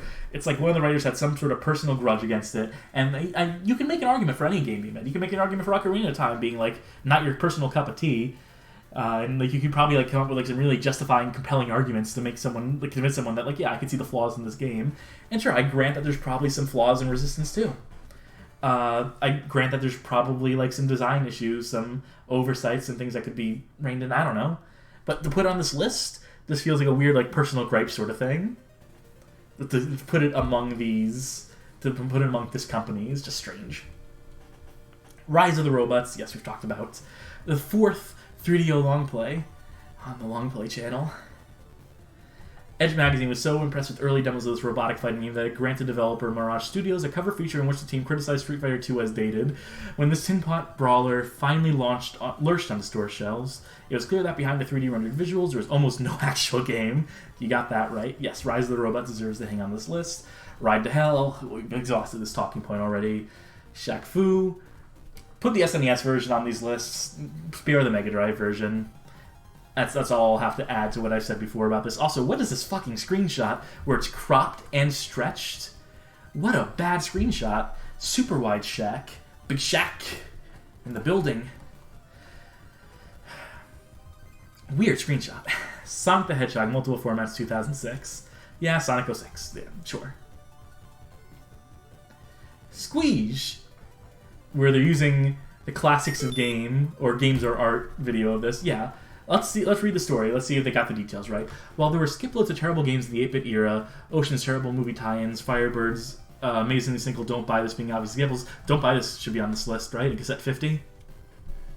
Spectrum version of avian platformer Squidge is the pinnacle, not least because, due to a coding error, it is impossible to control. Instead, you watch a large bird character bouncing around the screen, shedding chunks of graphics as the motionless enemies look on bewildered. Years later, the programmer behind the game claimed he intentionally sabotaged the project to get out of a development contract. Better yet, the game reportedly contains an unlicensed copy of the coding app Laser Basic, which means it's not just a playable, it's technically illegal to buy. Genius. More or less hits the nose on the head. You can fix the game. There is you can do a poke in your ZX Spectrum and fix one line because it's looking for capital letters, but you default to lowercase. There's some weird thing like that. You can fix this game and actually play through it, and it's still a shit game even on that merit. But yeah, he intentionally sabotaged the game to basically turn it in as quickly as possible. Was not expecting the publisher to actually accept it and put it on store shelves, but lo and behold, they did. Yeah, and you can read the Ashton summation and Terrible Old Games, the Terrible Old Games you probably never heard of book. Recommended reading. I'm sure I've plugged that multiple times before, but Squidge will get its article and I'll go into depth about the whole sabotaging the project because there is enough documentation on that. Star Trek, we've been seeing this appear. I gotta play a Star Trek game at some point just because it's such a frequent appear on these lists. It's been as consistent as so many others. I promised way earlier. Superman 64, take a shot. If you see purple sky in the screenshot, which means they're using a very old emulator with very bad emulation. I had to squeeze the lid off of this moonshine. Oh, that's moonshine.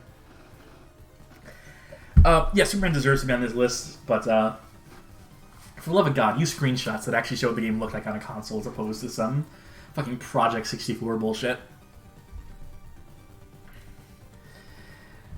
Universal Studios Theme Park Adventure. We've talked about this one. Yeah, it deserves to hang on these lists. And then ends here. That was the whole list. And this was an originally compiled list. This was one that was not based off of this Metacritic or whatever. Aside from some really weird picks in Haze and Resistance 2, and 57 Bulletproof and a couple others, this list was not terrible. I feel they did some amount of research. They got 4 people together, supposedly. They got 4 games editors together 4 veteran games writers gathered together to relive our own experiences of the gut-wrenching phenomenon. And, well enough. They made well enough a list. Definitely some omissions on here, stuff I would have put in place of the likes of Resistance 2, but fine list. We can move on to the next one now. Let's do some games radar. Let's see what's on the radar here. The 50 worst games of all time. We lose because we love to hate, by Games Radar staff, which means that someone wrote this article then left the site.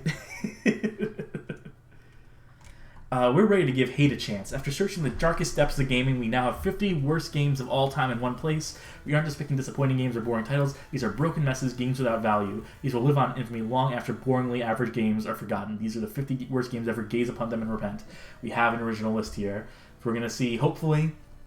Let's see some new faces. We have 50 on this list, so I'm going to try to scroll through this one pretty quickly.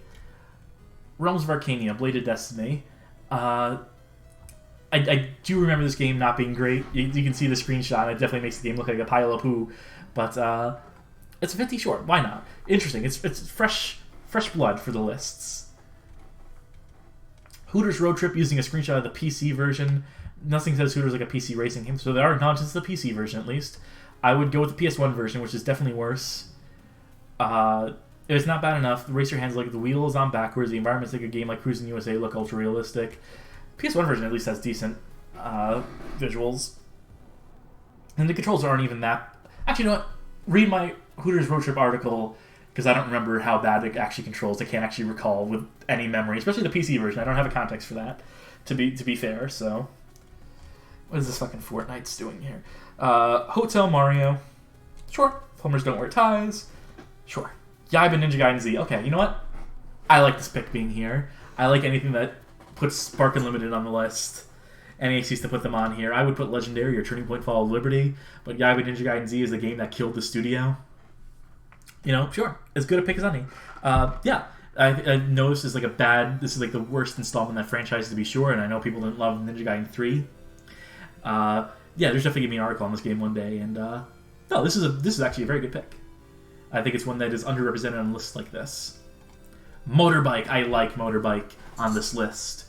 I believe this game came out on mobile first and got put on PS3 at some point. It's a really bad version of Trials, has some really bad course design. Very funny bad. Giant Bomb did a quick look at this that is still very funny. That holds up perfectly. And I think it came out the same week as fucking Ride to Hell Retribution, if I recall correctly. Yeah, deserves to be on a list like this, for sure. Because I think it's also a scam where they charge you $20 for this game that is basically as good as a free mobile game. I'm seeing Paul Quadruple S saying, come on, let's not get into crappy games rookie territory. Oh, I see the conversation going on about whether Fortnite and Overwatch deserve to be on this list. Yeah, I mean, look. You can have your qualms about a Overwatch or Fortnite, and I understand them, but they're not worst games of all time contenders. I'm sorry. Regardless of how personally you don't like those games, and regardless of what arguments you have against them, and there are some valid arguments as to why those games are not great, but let's be fair here. Let's be honest, and let's not put them on a list like this. Lula 3D hangs. Sonic the Hedgehog is 2006. Yeah. Unlimited Saga. I know there's someone in my viewership and someone in my Discord who would be very happy to see this here, who's been trying to get me to play this game forever for the site. So I'm good to see it represented here, I suppose. It at least gives some credence to the idea that this is one of the worst games of all time. I know a Hoshi wo Midori on the Famicom is definitely worse than this. But I've definitely heard things about this game. I don't know if it's a worst ever. I don't know, because I know there's some people who would also defend this game. Would also say Unlimited Saga is a great game. I've heard it's very mixed reception, but sure, I can see it hanging on a list like this. I can see some people getting so passionately angry about it, and it shows that whoever wrote this list actually has an understanding of these games. More or less a board game for exploration with slot machine combat. That reads like a comment that is something they actually came up with. So far, we're only at 41 here. Ash's Cricket 2013 hangs on this list. So far, this list, I'm not hating this list. Survivor on PC, very deep cuts. Maybe they watched the Brutal Moose video on this game. because that is a bad game. It is not a great game on PC at all. Very funny. Has some very goofy animations and stuff. Look up the Brutal Moose video of this game if you can. It's very funny. I like Brutal Moose in general, so I recommend his channel a lot. Survivor is a bad game. Spogs Racing. This is the same screenshot we've seen before of this. But fair. Probably belongs on a list like this. Grey's Anatomy, the video game. I have a story about this game that I won't share right now, except to say that there's another person I know in my life who would be very happy to see this game on this list. This game was on Steam, got delisted from Steam at a certain point. Self-Defense Training Camp, also known as Kick 'em in the Dick the game. I've also had people messaging me to be like, you gotta play this game, you gotta do this game for the site, and I'm like, we will. Basement Crawl, one of the first ever download-only titles on the PS4, landed with a big, hard thud as soon as it launched. I'm reading this because I have never heard of this game. Players were expecting some new generation graphics and gameplay from a title that was only on PS4, but what they got is a boring, uninspired Bomberman clone with no real reason to be played. This looks like Sub-Act Zero. Okay, Pac-Man Atari 2600 really shouldn't be here. A lot of...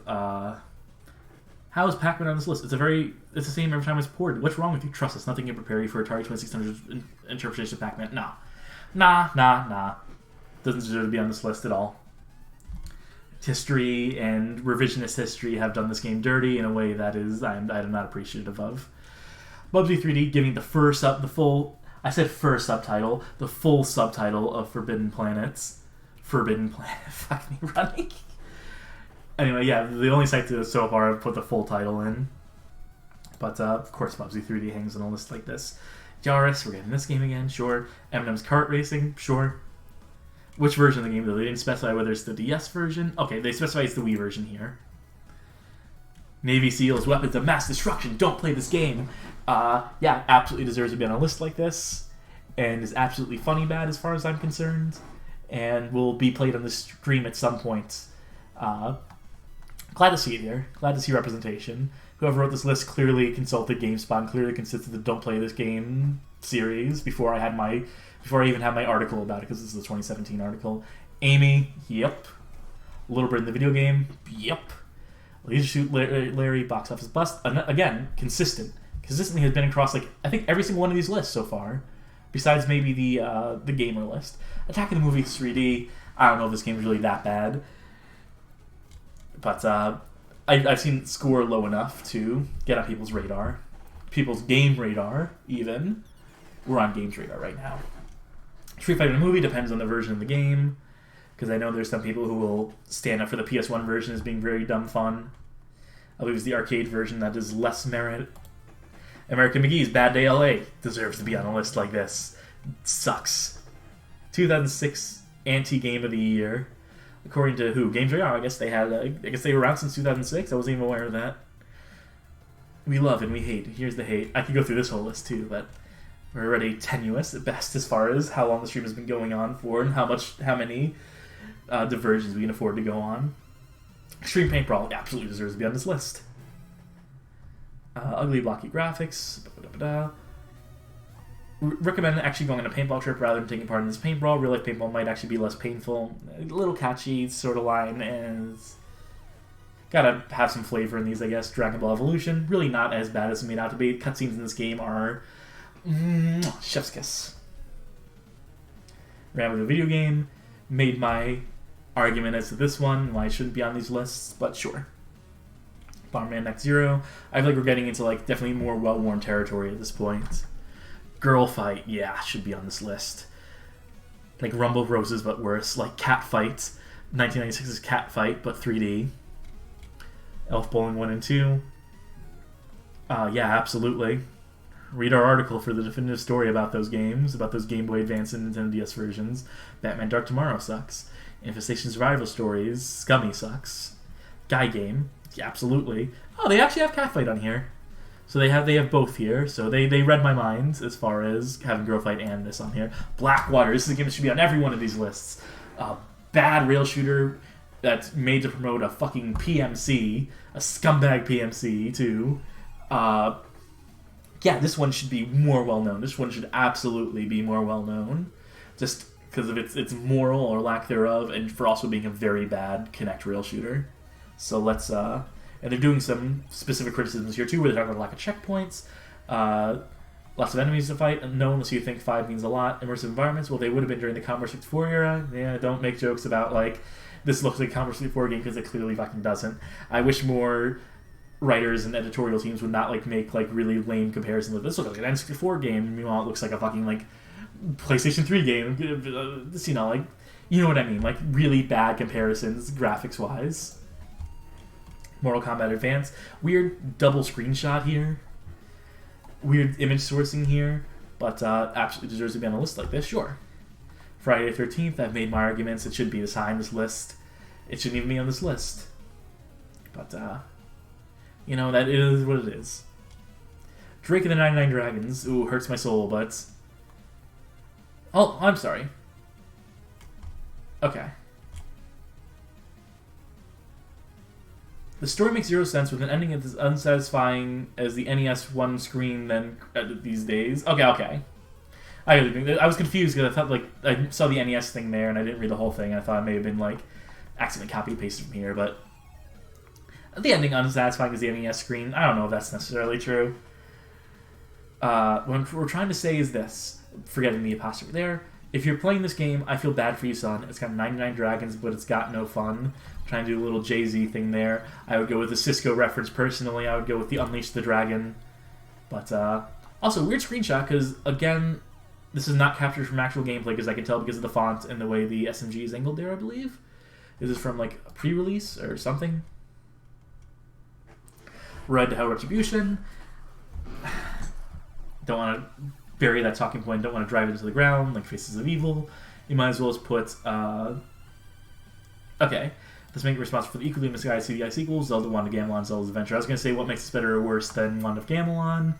And Zelda's Adventure definitely does not hang nearly as high as these do. Zelda's Adventure is interesting at the very least. It's not great. It's more traditional Zelda, but, again, not good at all. But Zelda's Adventure definitely needs more coverage, needs more in-depth coverage. More needs to be written about the game, and eventually I'll do that once I get a CDI. Aquaman Battle for Atlantis, yes, needs to be on more of these lists. Homie Rollers needs to be on less of these lists. Not because it's good, just because it's a weird punching bag game that so many people like write these lists. I probably guarantee that whoever wrote this list did not actually play this game. This is an easy just insert for them. Fugitive, Hana. Also known as America's top 10 most wanted. Yeah, deserves to be on these lists. Black Ops Entertainment. John Body in his weird 9/11 trutherism that he's trying to carry through in his modern games. Custer's Revenge, absolutely. Superman New Adventures, take a shot. We got purple skies, folks. I swear to God, this lid on my moonshine like fuses. Fuses to the jar in between swigs.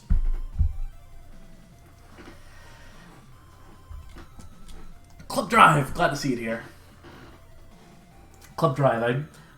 Digitizer 2000. Look up their story about the Atari Jaguar and how Atari died. And they're showing up to a presentation where they showed Club Drive in front of an audience of people, an audience of game critics who all just started laughing at it on site. Yes, deserves to be on this list. 3 is a very weird position. It's weird to see it this high, but not entirely unwarranted. But Club Drive is very fun bad. Very charming in its badness. More people should know about it. I'm glad they're getting the word out, is all I can say. E.T. is number 2. Blah. Big Rig's number 1, as expected. But, that's the end of the list.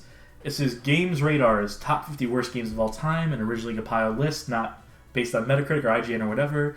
I like this list. I think this list has some original choices on it. It has some ones that you don't usually see. Ones that should be seen more often.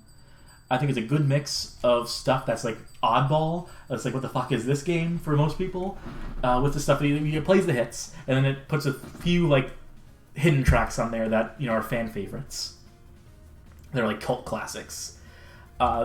Games Radar staff, whoever originally wrote this article, then got their credit taken away from them.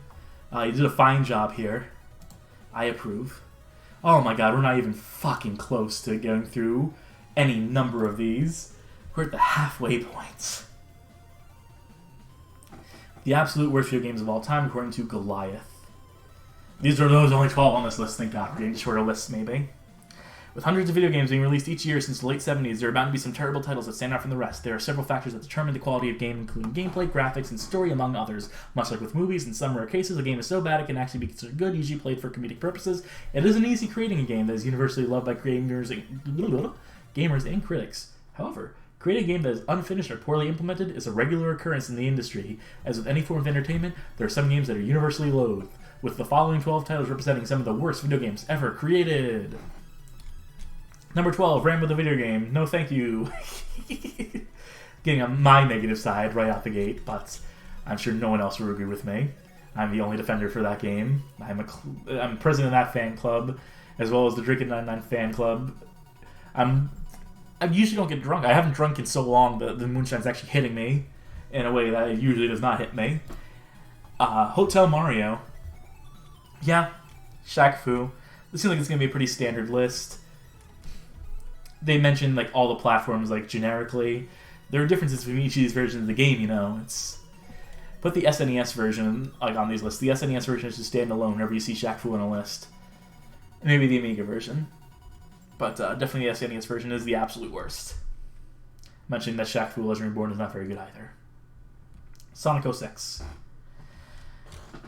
Zelda Wand of Gamelon. See, the previous article had Faces of Evil specifically, now this one has Wand of Gamelon specifically, mentioning Zelda 2 to prove that they know what they're talking about, vaguely, kind of, sort of. Plumbers don't wear ties. This has been pretty consistent. Are we going to get Leisure Suit Larry on this list as well? Because I feel like those would like secure it as like those are two of the most consistently appearing games on these lists. As well as Ride to Hell Retribution. Any article written past 2015 is going to have Ride to Hell Retribution on it. Bubsy 3D. I should mention, people in chat saying Hotel Mario is boring, but yeah, it's nowhere near the worst on CDI. Yeah, I should mention Hotel Mario definitely gets a bummer rap than it deserves. It has fine gameplay. If you like the Mario Bros. Style arcade style of gameplay, which I do, I'm a big Mario Bros. Arcade fan. Hotel Mario sort of does stuff not necessarily like genre like gameplay wise, but it feels like it evokes some of those highs in a way that I can appreciate. So I should probably like be arguing against it being on lists like this, but I just don't have the energy for it. Number 4, Bigger's not placing number 1 here. What's number 3 going to be? E.T. Should have figured. Superman 64, because this article doesn't have any screenshots, we can't take a shot for whether... Oh, it's via Hardcore Gaming 101, though. And Hong Kong 97 is number 1. Has not appeared on every list so far, but it's appeared on a few. Via YouTube.com. Where are they sourcing? What are they attributing? Are they just, like, attributing the idea to put it on the list? That's a weird thing there. Via Ars Technica. Are they copying and pasting these descriptions from something? Or is this like inspiration to put these on the list and then they didn't... Did they actually write any of this? Did the writer of this article actually write anything? Did Charles Rogers write a single word of this, or are they literally stealing all their content and all their writing from Digital Spy or whatever? And they're not linking to this stuff either. They say via YouTube.com, and then they don't link to a specific YouTube video. It's just via YouTube. You know, YouTube themselves did a Hong Kong 97 video at some point. Fucking whatever her name is, who runs YouTube, who runs like Cheryl, I don't know. Whatever the name of the white woman who runs fucking YouTube is. She made a video about Hong Kong 97 at some point. I haven't fucking watched, but she's scathing in it. This is a very throwaway list. I'm not impressed by this list. And the idea that it might be like lifting these descriptions from somewhere they're not even fucking sourcing properly gives me a lot of reservations about like suggesting this list to anyone. Game designing, the absolute worst games of all time. This is some sort of game design education career website. Folks, not all games can be winners. For every Witcher 3 or Red Dead Redemption, there's a boatload of embarrassingly bad games to counteract them. To be fair, certain factors can determine if a game ends up being received poorly or not. Sometimes money runs out. The AI is bad, or a game is simply overhyped for too long. Here's a list of the 40 worst games. Alright. These numbers are getting like higher again. It was nice to have one that was 12. Heavenly Colonial Marines, Hatred, BMX Triple X.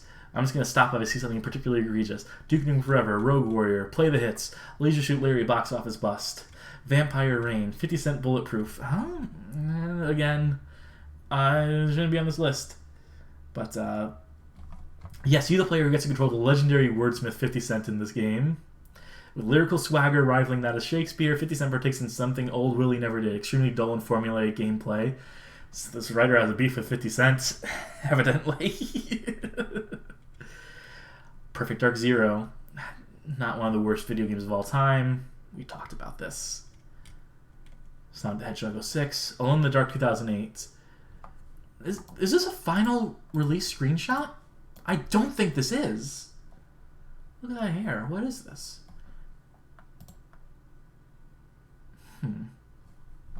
Anyway, Funny Bad.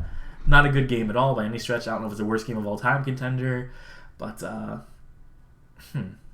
weird to see it here. Night Trap. I think, is this the first time we're seeing Night Trap appear on one of these lists? Because it deserves to be on these lists. But maybe the first or maybe the second time. We saw it on the Wikipedia list. We saw it on the Wikipedia games notable for negative reception list. So this is second appearance then. And yeah, deserves to hang here, I think. If you strip away, like, you know, the controversy, the non-controversy surrounding the game, then you get a really mediocre game, this style of game. I know there's some people who enjoy it. I know Danny of the Retro Pals enjoys Double Switch, or whatever the name of that game is. But he enjoys it for the same reason I would enjoy it, like a Night Trap or whatever, for the ironic value, obviously. So, Plumbers Don't Wear Ties, consistently appearing. Is there a list this game has not appeared on? Trespasser. I think this is a screenshot from one of the revisions of the game, one of the fan patches, because it looks a little too good by my visual here, by my first glance here. But, you know, charming. I like it. I see why it appears on these lists. Kabuki Warriors. Yes, absolutely. This is a YouTube video. Everything else has been a screenshot. Well, this is a full meat. It is a YouTube video with commentary to boot. I should go all the way. Yeah, someone's just like Let's Play or like this like weird YouTube video about this game. Speaking of which, I realized that we don't have music playing. Let's turn on some more music here. Just light music in the background. Easy8 saying Trespasser would have been good if it had control scheme like VR games have now. You know, we're actually...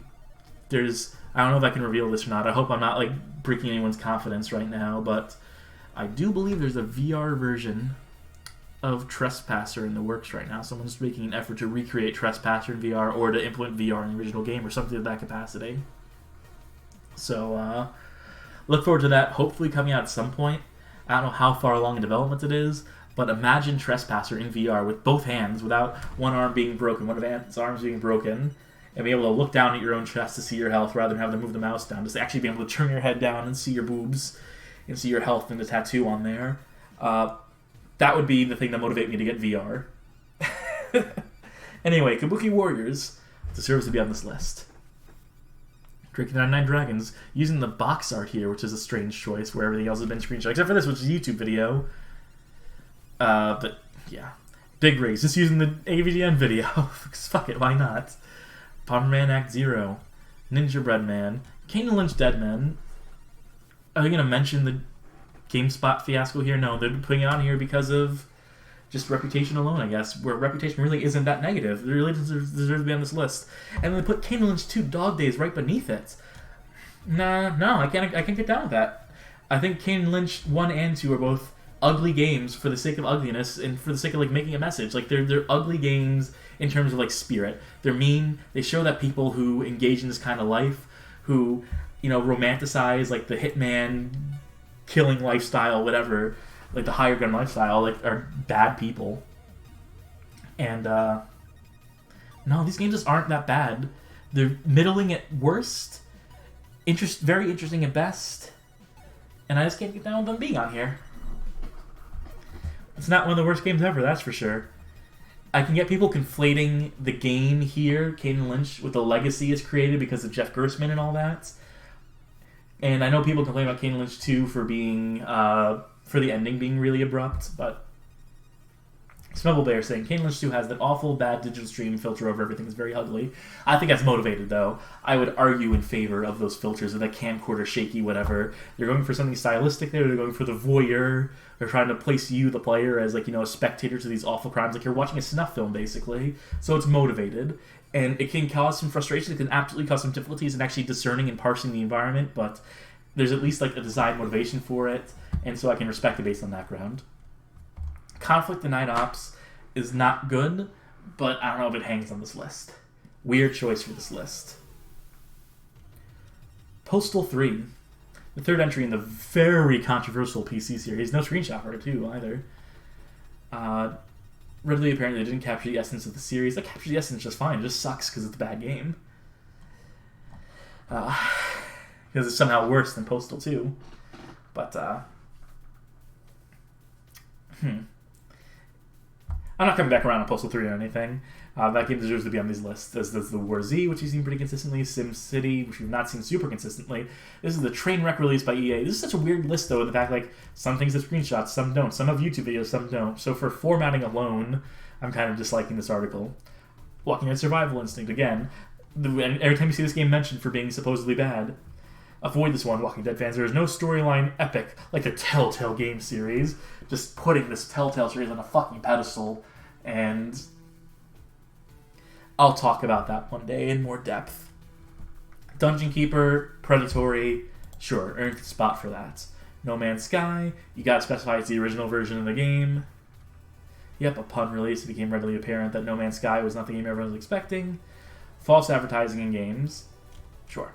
Hey, Brutal Moose, I was mentioning him earlier, and I forgot he has a Lulu 3D video. You should watch this video, it's pretty good.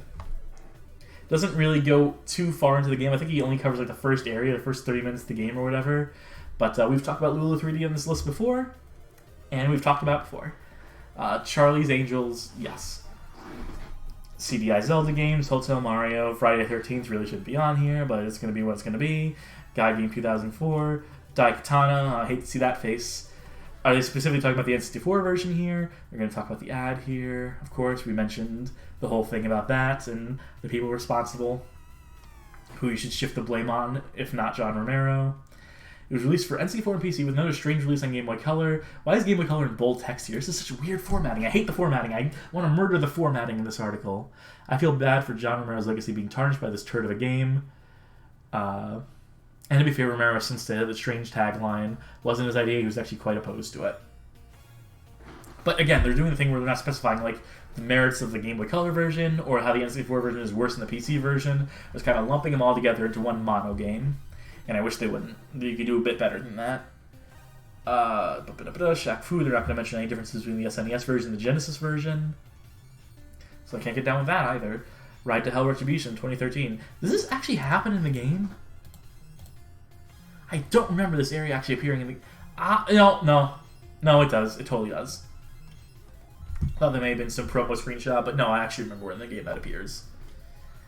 Superman 64, oh, we can't tell if it's an emulator. We can't tell if it's a Project 64 screenshot because we don't see the purple outside. But I'm going to hyper-analyze the pixels in this.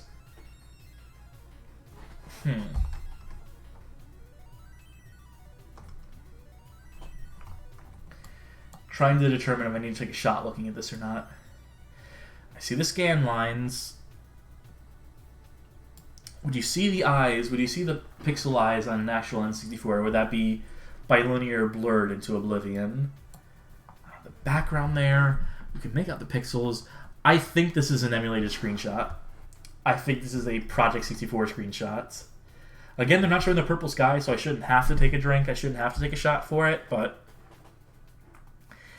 I'm taking a shot anyway. Those of you playing along at home, which is, I know absolutely no one is doing this stupid bullshit with me. I know absolutely no one else in the chat is drinking moonshine with me right now, but you do not have to take a shot at home. E.T. the Extraterrestrial. Oh, fuck. Worst game. Okay, so they decided what the worst is. They haven't numbered any of these. There hasn't been any inference that this has been in order in any capacity. But, Custer's Revenge. Yeah, sure. If you want to make the argument for this being the worst game of all time, I can see this. We take our first real-time travel trip back to the early 80s. What the fuck does that mean? Our first real-time travel... Real-time travel... Do you mean real time travel trip? Or it should be? This is so puzzling. Why is it in bold? What the fuck are they talking about? Conclusion. There you have it. 40 worst games of all time. To be honest, I'm secretly hoping that... we can only hope these developers have either learned from their mistakes or gone out of business. To be honest, I'm secretly hoping it's the latter. Boo! Boo, boo, boo, boo, boo. Fucking boo on you, motherfuckers, at game designing. First of all, your formatting fucking sucks. You did a bad job formatting this list and having any degree of consistency as to what has screenshots, what has YouTube videos, whatever. Bad job there. And then implying that these people should all lose their fucking jobs. Bite me. Sure, you can argue that the people who make Custer Revenge probably shouldn't be in the fucking industry, but fucking, like, don't shit on, like, Howard Scott Warshaw. Don't shit on the team about to make Superman 64 under constraints, under duress. The fuck... I mean, that would also imply that John Romero should lose his fucking job, right? What a weird, shitty blanket statement to put for a site that's supposedly about, like, game design, you know, working in the industry. Learn to design video games with GameDesign.org. Video Game Design Demystified. Some promotional screenshots. What the fuck is this site? Because people in the chat are saying this feels like a domain squat type of deal. I think there is maybe a little bit more to it than that. It seems like you're advertising specific schools. This also does feel like very generic too, but... this article left a bad taste in my mouth. Just not based on the choices, but this is one where it's just like inconsistent formatting, weird decisions when it came to like emphasizing different words and stuff. I didn't even notice, like, responsible for classes like Doom and Wolfenstein 3D. What kind of weird fucking like emphasis is that for Daikatana? What does that have to do with anything? Game Boy Color, bold text. Bad article. Bad website. Okay, here's the site that I think is very funny that this website even exists, and don't take anything from the site with any, like, not even a grain of salt, not even a shaker of salt. The top 10s. This is user-voted lists. Let me just scroll down. Candy Crush, Dora the Explorer. We're only going to look at the top 10 here, but you can scroll through these and see just, like, people, like, will pitch stuff to appear on these lists. Motion Monsters, Moshling Zoo, a game no one has ever fucking heard of, but it took, like, what, like, 2 votes to put it on this fucking list towards the end. This is a really bad website, and the lists on here suck by merit of this, like, complete, like... You won't get, like, descriptions, you'll get, like, some random quotes by users that people will upvote. Bad website. Grudge votes, as people are mentioning. We'll see what their top 10 is anyway. Superman 64, Big Roots Over the Road Racing, ETV Extraterrestrial. You'll get a lot of generic picks. You'll get a lot of picks by people who've never played these games, but had heard things about it, and decided to vote based on that merit. Star Fox and the SNES had better graphics in this. Now that is pathetic. Combine that with the worst voiceover job of all time, and a worse story than an M. Night Shyamalan film. Oh, snap! And you have the second worst video game of all time. His hands appears on fourth on this list. You didn't plan for that shit, huh, motherfucker? You didn't expect it will vary in appearance on the list. It will go up or down at all. Custer's Revenge, Action 52, Plumbers Don't Wear Ties, Ride to Hell Retribution, Dr. Jekyll Mr Hyde, Sonic the Hedgehog 06, Newcomers, Operation Cobra, Chicken Shoot, Crazy Bus. Game that never actually came out on cartridge or anything. They used this fake box art for a fucking, like, ROM that, like, went around. You can't even complete the game! Zelda, Wand of Gamelon, Shaq Fu, Honkai 97, Desert Bus, another game that actually never technically came out. It's also, Desert Bus is not a game, it's a mini-game within Penn and Teller's Smoke and Mirrors. So put Penn and Teller's Smoke and Mirrors in the fucking list. I mean, that's what happens when you have just, like... I'm going to be really dismissive. When you have a bunch of 12-year-old kids putting votes in on a website, this is why YouTube poop was invented for Hotel Mario. Yeah, but that's the reason. Yeah, it's one of the worst games of all time because YouTube poop videos exist. That's why Scooby-Doo is one of the worst cartoons because someone made that swoosh right on in joke in a YouTube poop video.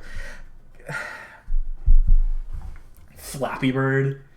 If you see the reason Flappy Bird was deleted, you'll be seeing the creating of Flappy Bird was an accident. What the fuck does that mean? Oh, I saw a slur. Pac-Man. Terrible. The sound effects are awful and they won't get out of your head. They almost make you sick. What? The maze is very dull and the point system is just our slur. They could have at least made the cherries red. No, they actually couldn't have, for reasons I won't bother getting into. That'll go above your fucking head. Whoever wrote this, whatever 11-year-old wrote this fucking description. The ghosts are glitchy. No, they're not. You don't know when they stop blinking because of a glitch. It's not a glitch. It's a fucking flicker effect. CRT TVs where there would be ghosting, you can see the fucking ghosts, and you'll... Why do I even bother? Why do I even bother writing articles? I'll write fucking 20,000 words about Pac-Man for the 2600 one day, and 40 people will fucking read it, and I'll have made my point, though. I'll draw my line in the fucking sand about it, and I'll have made my fucking... Mark on the world. Fortnite, overrated pile of trash. More like overrated comment. How is a generic and cliche comment like this get so many likes? User Guy 44, I empathize with you, but stupid website. What a stupid website. Dark Castle shouldn't be on this list. Should have been in the running. Super Mario Bros. Special without any comments on it. I mean, sure, it should be on the bad games list, but why am I still looking at this?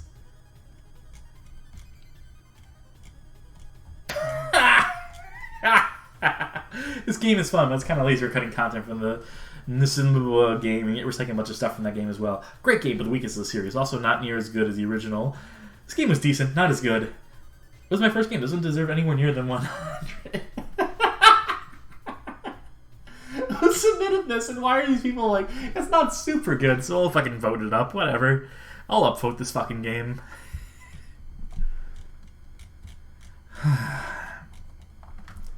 LJN video art. None of you motherfuckers played LJN video art. Consoles really shouldn't count. It's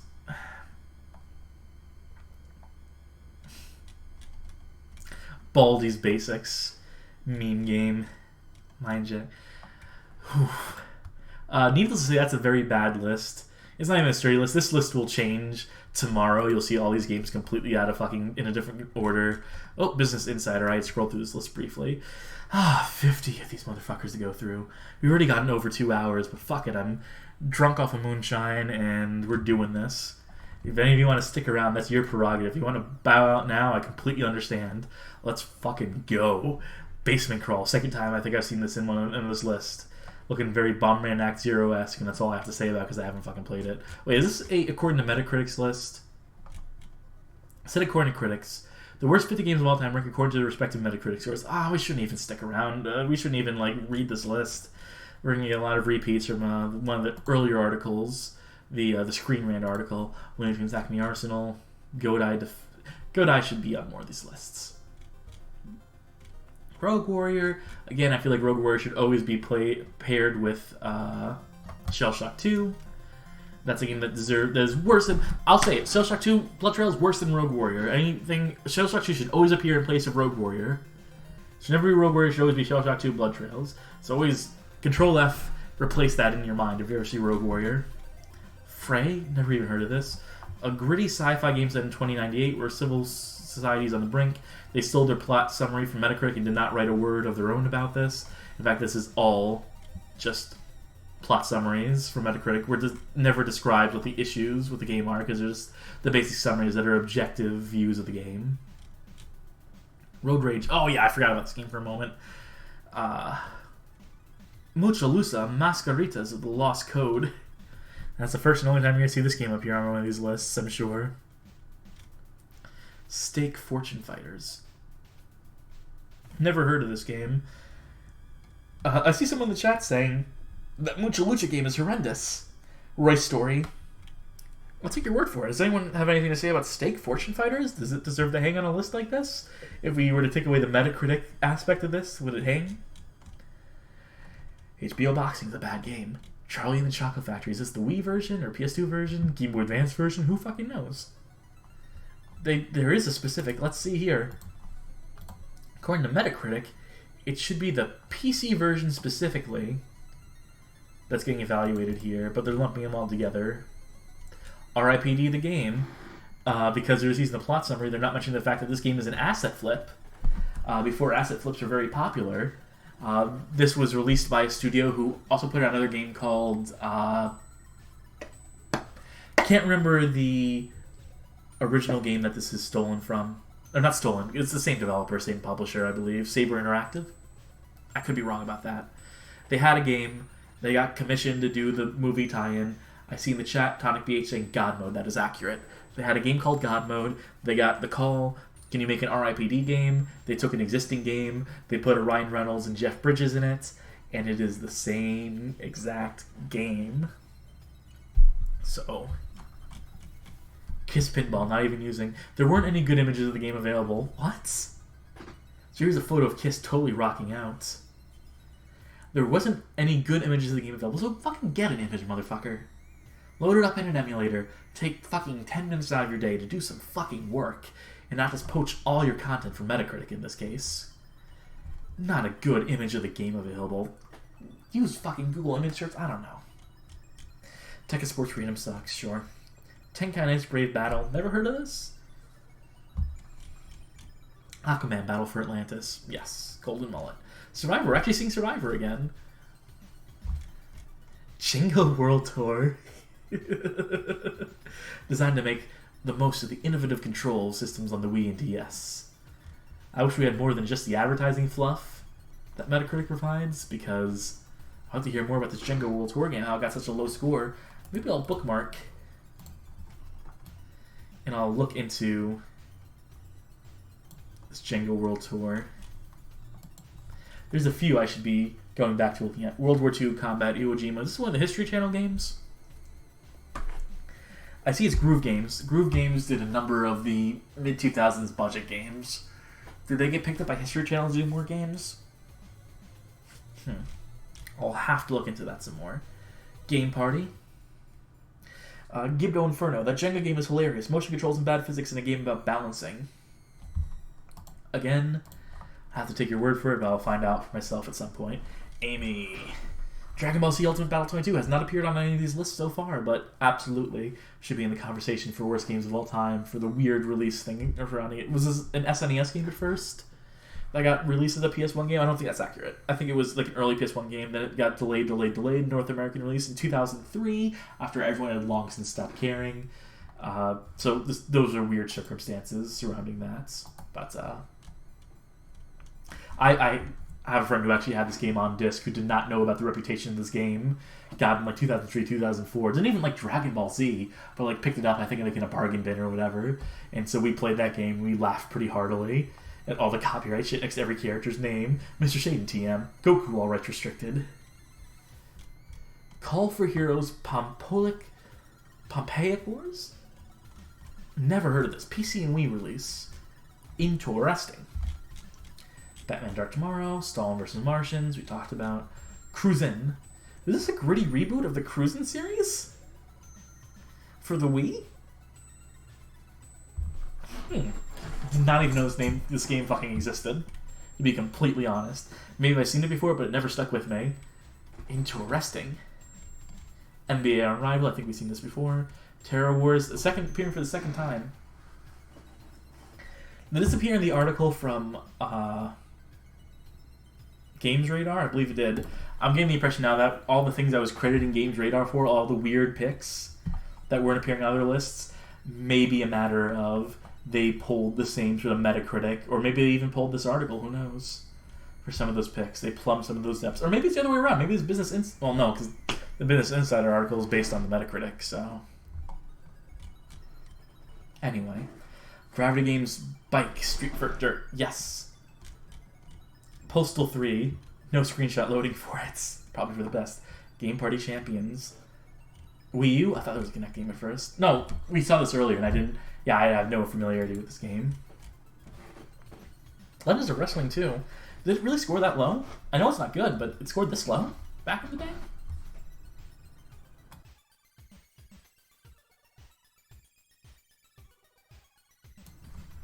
Pulse Racer. I see a comment saying, now kiss for Andre Hogan there. Pulse Racer sucks. Fighting Within. Flat Out 3. Yeah, now we're getting pretty consistent picks with that article that had the top 25 Metacritic. Drake, it's another weird screenshot. So everyone who uses screenshots of this game is using like the weird like prototype or demo version that has like the weird font for stuff. Afro Samurai. Infestation, Deal or No Deal, Nintendo DS version specifically this time. I think the other article used the Wii version specifically. Illumination, Spogs Racing. We probably can guess most of these from here. Family Party, 30 Grit Games, Obstacle Arcade. Yeah, okay. This list gets no points for me because it's all just poached from Metacritic. The only thing that was written originally for it is this. The only work Ben Gilbert did was assembling a list and Google image searching for screenshots. You get no points for really fucking lazy work. Alright, now we're getting to the final two, and this one is a fun one. This is, I found someone's IMDb list for the worst video games of all time. You know, famous video game reviewing website IMDb. Some random kid's list. Some Christopher Showbris list. Christopher's Hobris. Or Christopher Showbris. Let's see what their picks for the worst games of all time are. Smash Bros. Skater 5, Raven's Cry, Sonic Boom, Fighter Within, yeah. Doctor Who Return to Earth appearing again. Black Ops Declassified. Superman, the first 3D Superman game. I want to see something. Give me an excuse to drink. Are there screenshots on this fucking, No. IMDb doesn't do game screenshots. Fuck it, I'm drinking anyway. There are 2 photos. Actually, I didn't even notice this somehow scrolling up, and now it's just the cover in the back of the cover.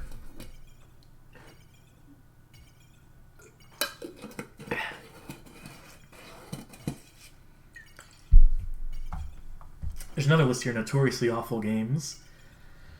Oh, we could scroll through IMDb lists all day long for as clearly non-authoritative as these are.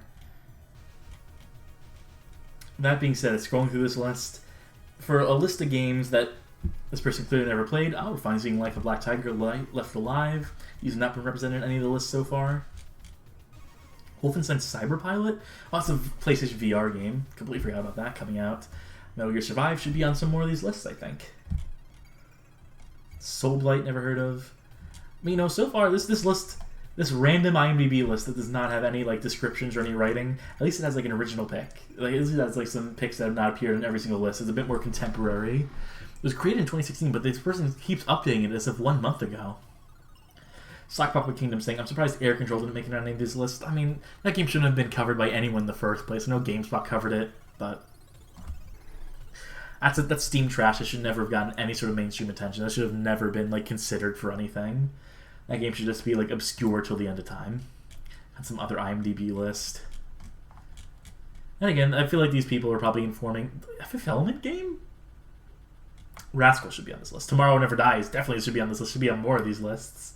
Superman Returns, maybe not so much. Catwoman the video game has not appeared on any of these lists so far. Bad Boys Miami Takedown has not appeared on any of these lists so far. It definitely deserves to. Simpsons Bart Nightmare, we talked about it earlier. Resident Evil Survivor shouldn't be on this list.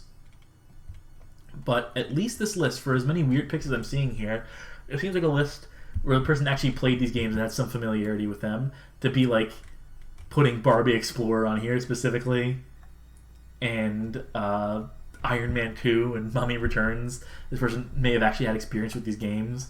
This Traviston Brunzel, created 4 months ago, updated 4 months ago. I mean, it's not fair to compare these lists to the likes of other stuff, but at the same time, these lists are better than anything the gamers ever shit out of their fucking crummy assholes. Which brings us to the final thing I want to cover in this stream. And the inspiration for so many of these lists. And the reason why so many of these games on this list have appeared on other YouTube channels. This is Sean Baby's EGM Crap Extravaganza, the 20 worst video games of all time. This is real throwback. This is... what year did this fucking magazine issue come out? I forget what... I can't put a date to this article. And before he even did this, he did a list of the 20 worst NES games of all time. And Athena, Bible Adventure, Super Pitfall, Hudson Hawk, Renegade. You can go down that. But we're going to look at... so anyway, for those of you who don't know, this is like... 2002 people are saying in the chat. Sean Baby is pre-AVGN. Bob, you're saying not a big fan of Sean Baby. In retrospect, you think he did a lot of damage in terms of historical revisionism. Yes, that's what we're going to get into here. In picking just really weird choices for his top 20. We'll start with Extreme Sports of the Berenstain Bears. Like, in what other list did you ever see this game? This is like graphics 1 out of 10, fun 0 out of 10, actual extreme 0 out of 10, coming up with like joke categories for each of these. This isn't a good game by any stretch, but like one of the worst games of all time. This is just like there was no concern for like whether or not these like would be definitive, would compile like a definitive list of games in the future. No idea of like the legacy this would impact on people. It was like early AVGN had no idea of like the discussions they would spawn and the historical revisionism they would inspire with their stuff. Bible Adventures, Jesus Power 8 out of 10, Graphics 6 out of 10. There's a completely arbitrary scoring and assignment on this list. It's just like, at a certain point, these were like 20 games he wanted to talk about. There's 20 weird games that Sean Baby wanted to shit on and write some jokes about. But you have to frame it under the context. These are 20 worst of all time.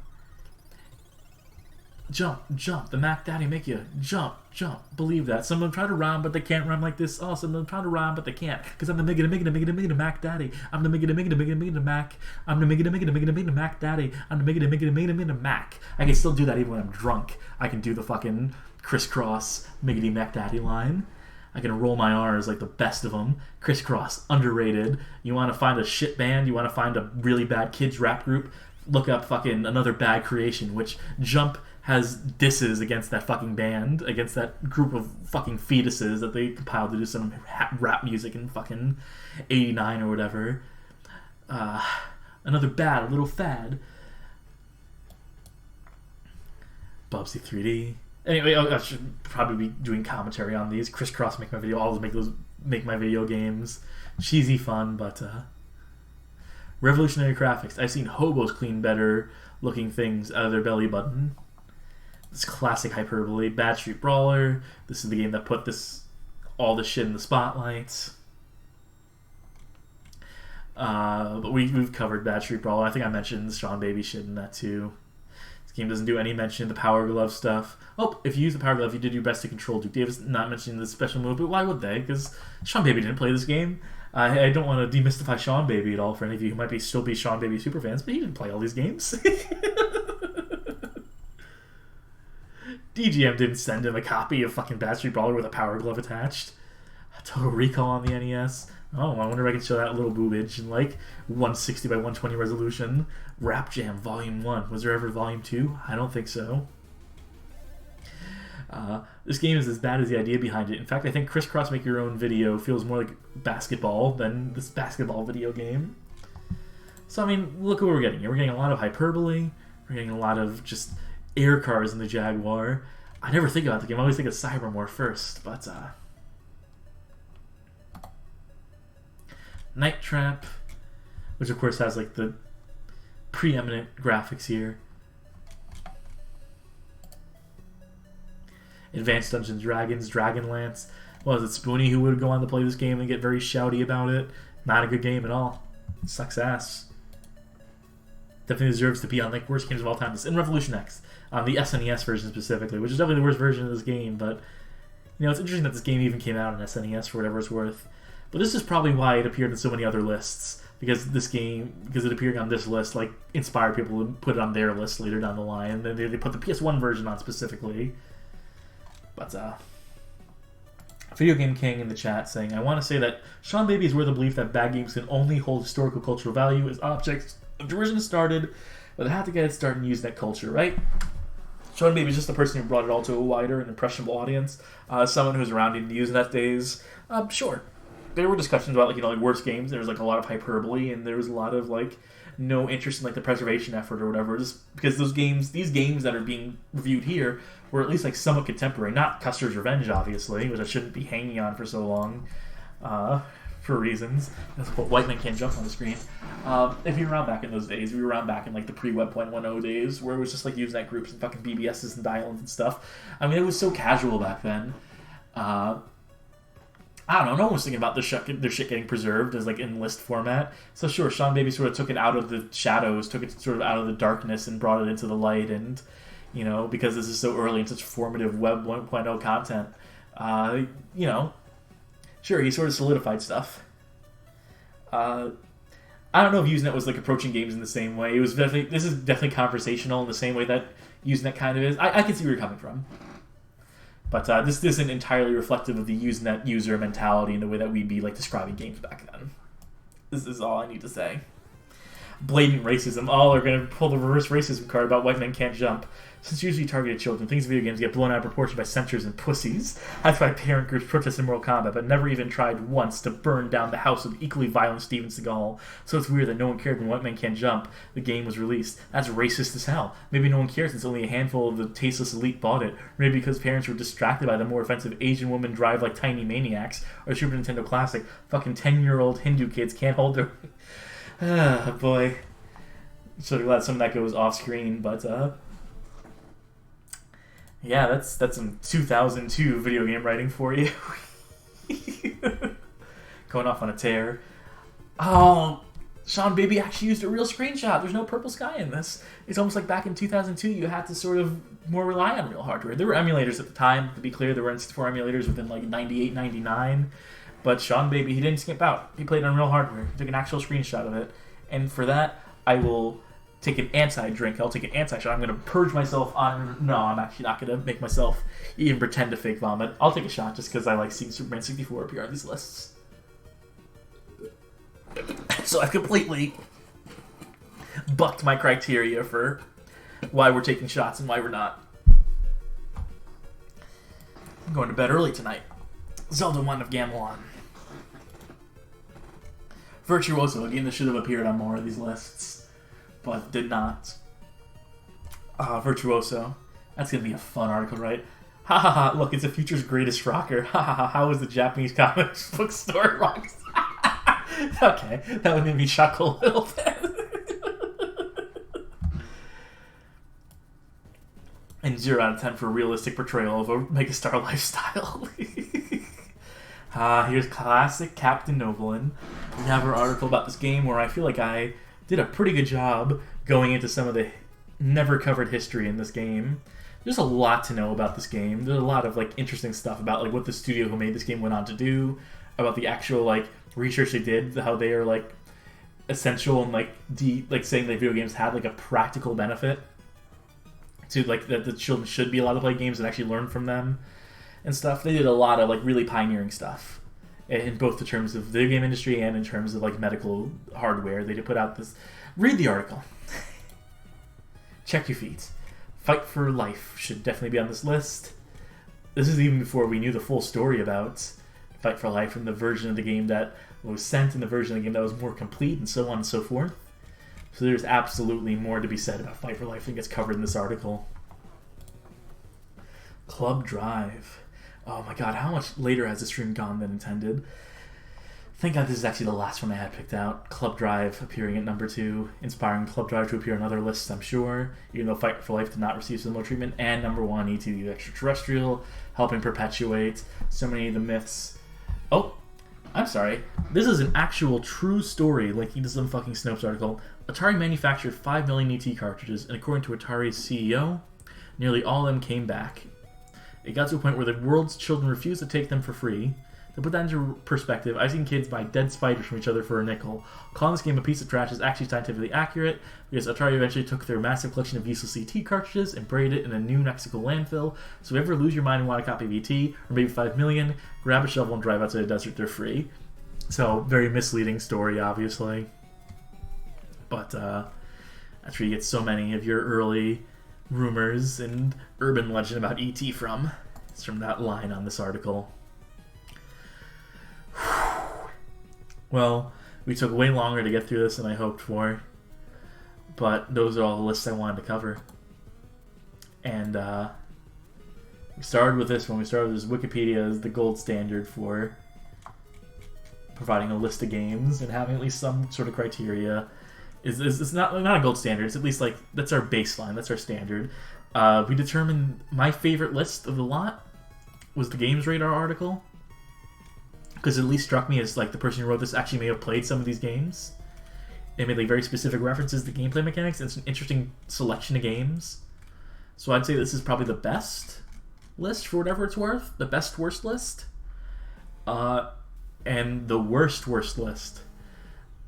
Undoubtedly, no mystery, and I called it before we went into this fucking stream, is the Gamers article, where I'm sure this poor Helen Ashcroft got paid fucking pennies on the dollar, paid way under rate to churn in a very bad article. So I guess they earned what they got paid. But The Gamer continues to be one of the absolute fucking worst websites on the internet. This list sucks. It's confusing to read because they switch between bad games and good games on the fly. The fucking strangest assortment of good games. Putting the wrong screenshots of the wrong games. Going completely out in this fucking arbitrary order. This is some of the worst content you'll find online. Courtesy of The Gamer. A website I've rallied against before and will continue to rally against for the rest of my fucking life. Shit. That's all I got. Wow, I can't believe people tuned in for this, but I can't believe we kept people around long too. Like, there's a decent chunk of people here, huh? Thank y'all for tuning in and watching me literally read screenshots. Read fucking off my browser for 2.5 hours. If you like that kind of content, I write really long articles. I'm Bad Game Hall of Fame. I'm sure you all know that. If you're watching the stream, you know where the fuck where we go and what we do. I got nice and spicy with the moonshine at the end of the stream too, so I'm extra grateful that y'all tuned in. We'll come back on the weekend with there's currently a Patreon poll. Fuck it, I'll show Patreon. I don't give a shit. Here's some Patreon exclusive content coming to you. I put up a poll, so if you're a patron, you can vote to try and knock Demolition Man out of its lead, or you can contribute to Demolition Man's lead in our poll here for what we're going to play on Saturday or Sunday. I put my own vote in. I voted on my own fucking poll to put Fugitive Hunter on the list. But it's looking like Demolition Man on 3DO is going to run away with it in the near future. But we'll cross that bridge when we get there. Which is to say, we'll cross it tomorrow. Again, thank you for tuning in. It's weird that we're an affiliate. It doesn't matter. That's such a nothing rank, and I don't care because I don't want to charge money for stuff on Twitch. I don't think anyone should have to pay for this content. I mean, how shitty is this content? I'm getting drunk and reading browser articles. Tomorrow I'll actually play a game. Or Sunday, whatever I decide to do. Eventually we're going to have to go back to Spiral Into the Dragonfly, and that's going to be fucking exciting. But I'm just going to ramble. I could ramble on for the next hour and continue fucking talking shit. So I'm just going to end it now. And thank you all for tuning in. Consider tuning in again if you want.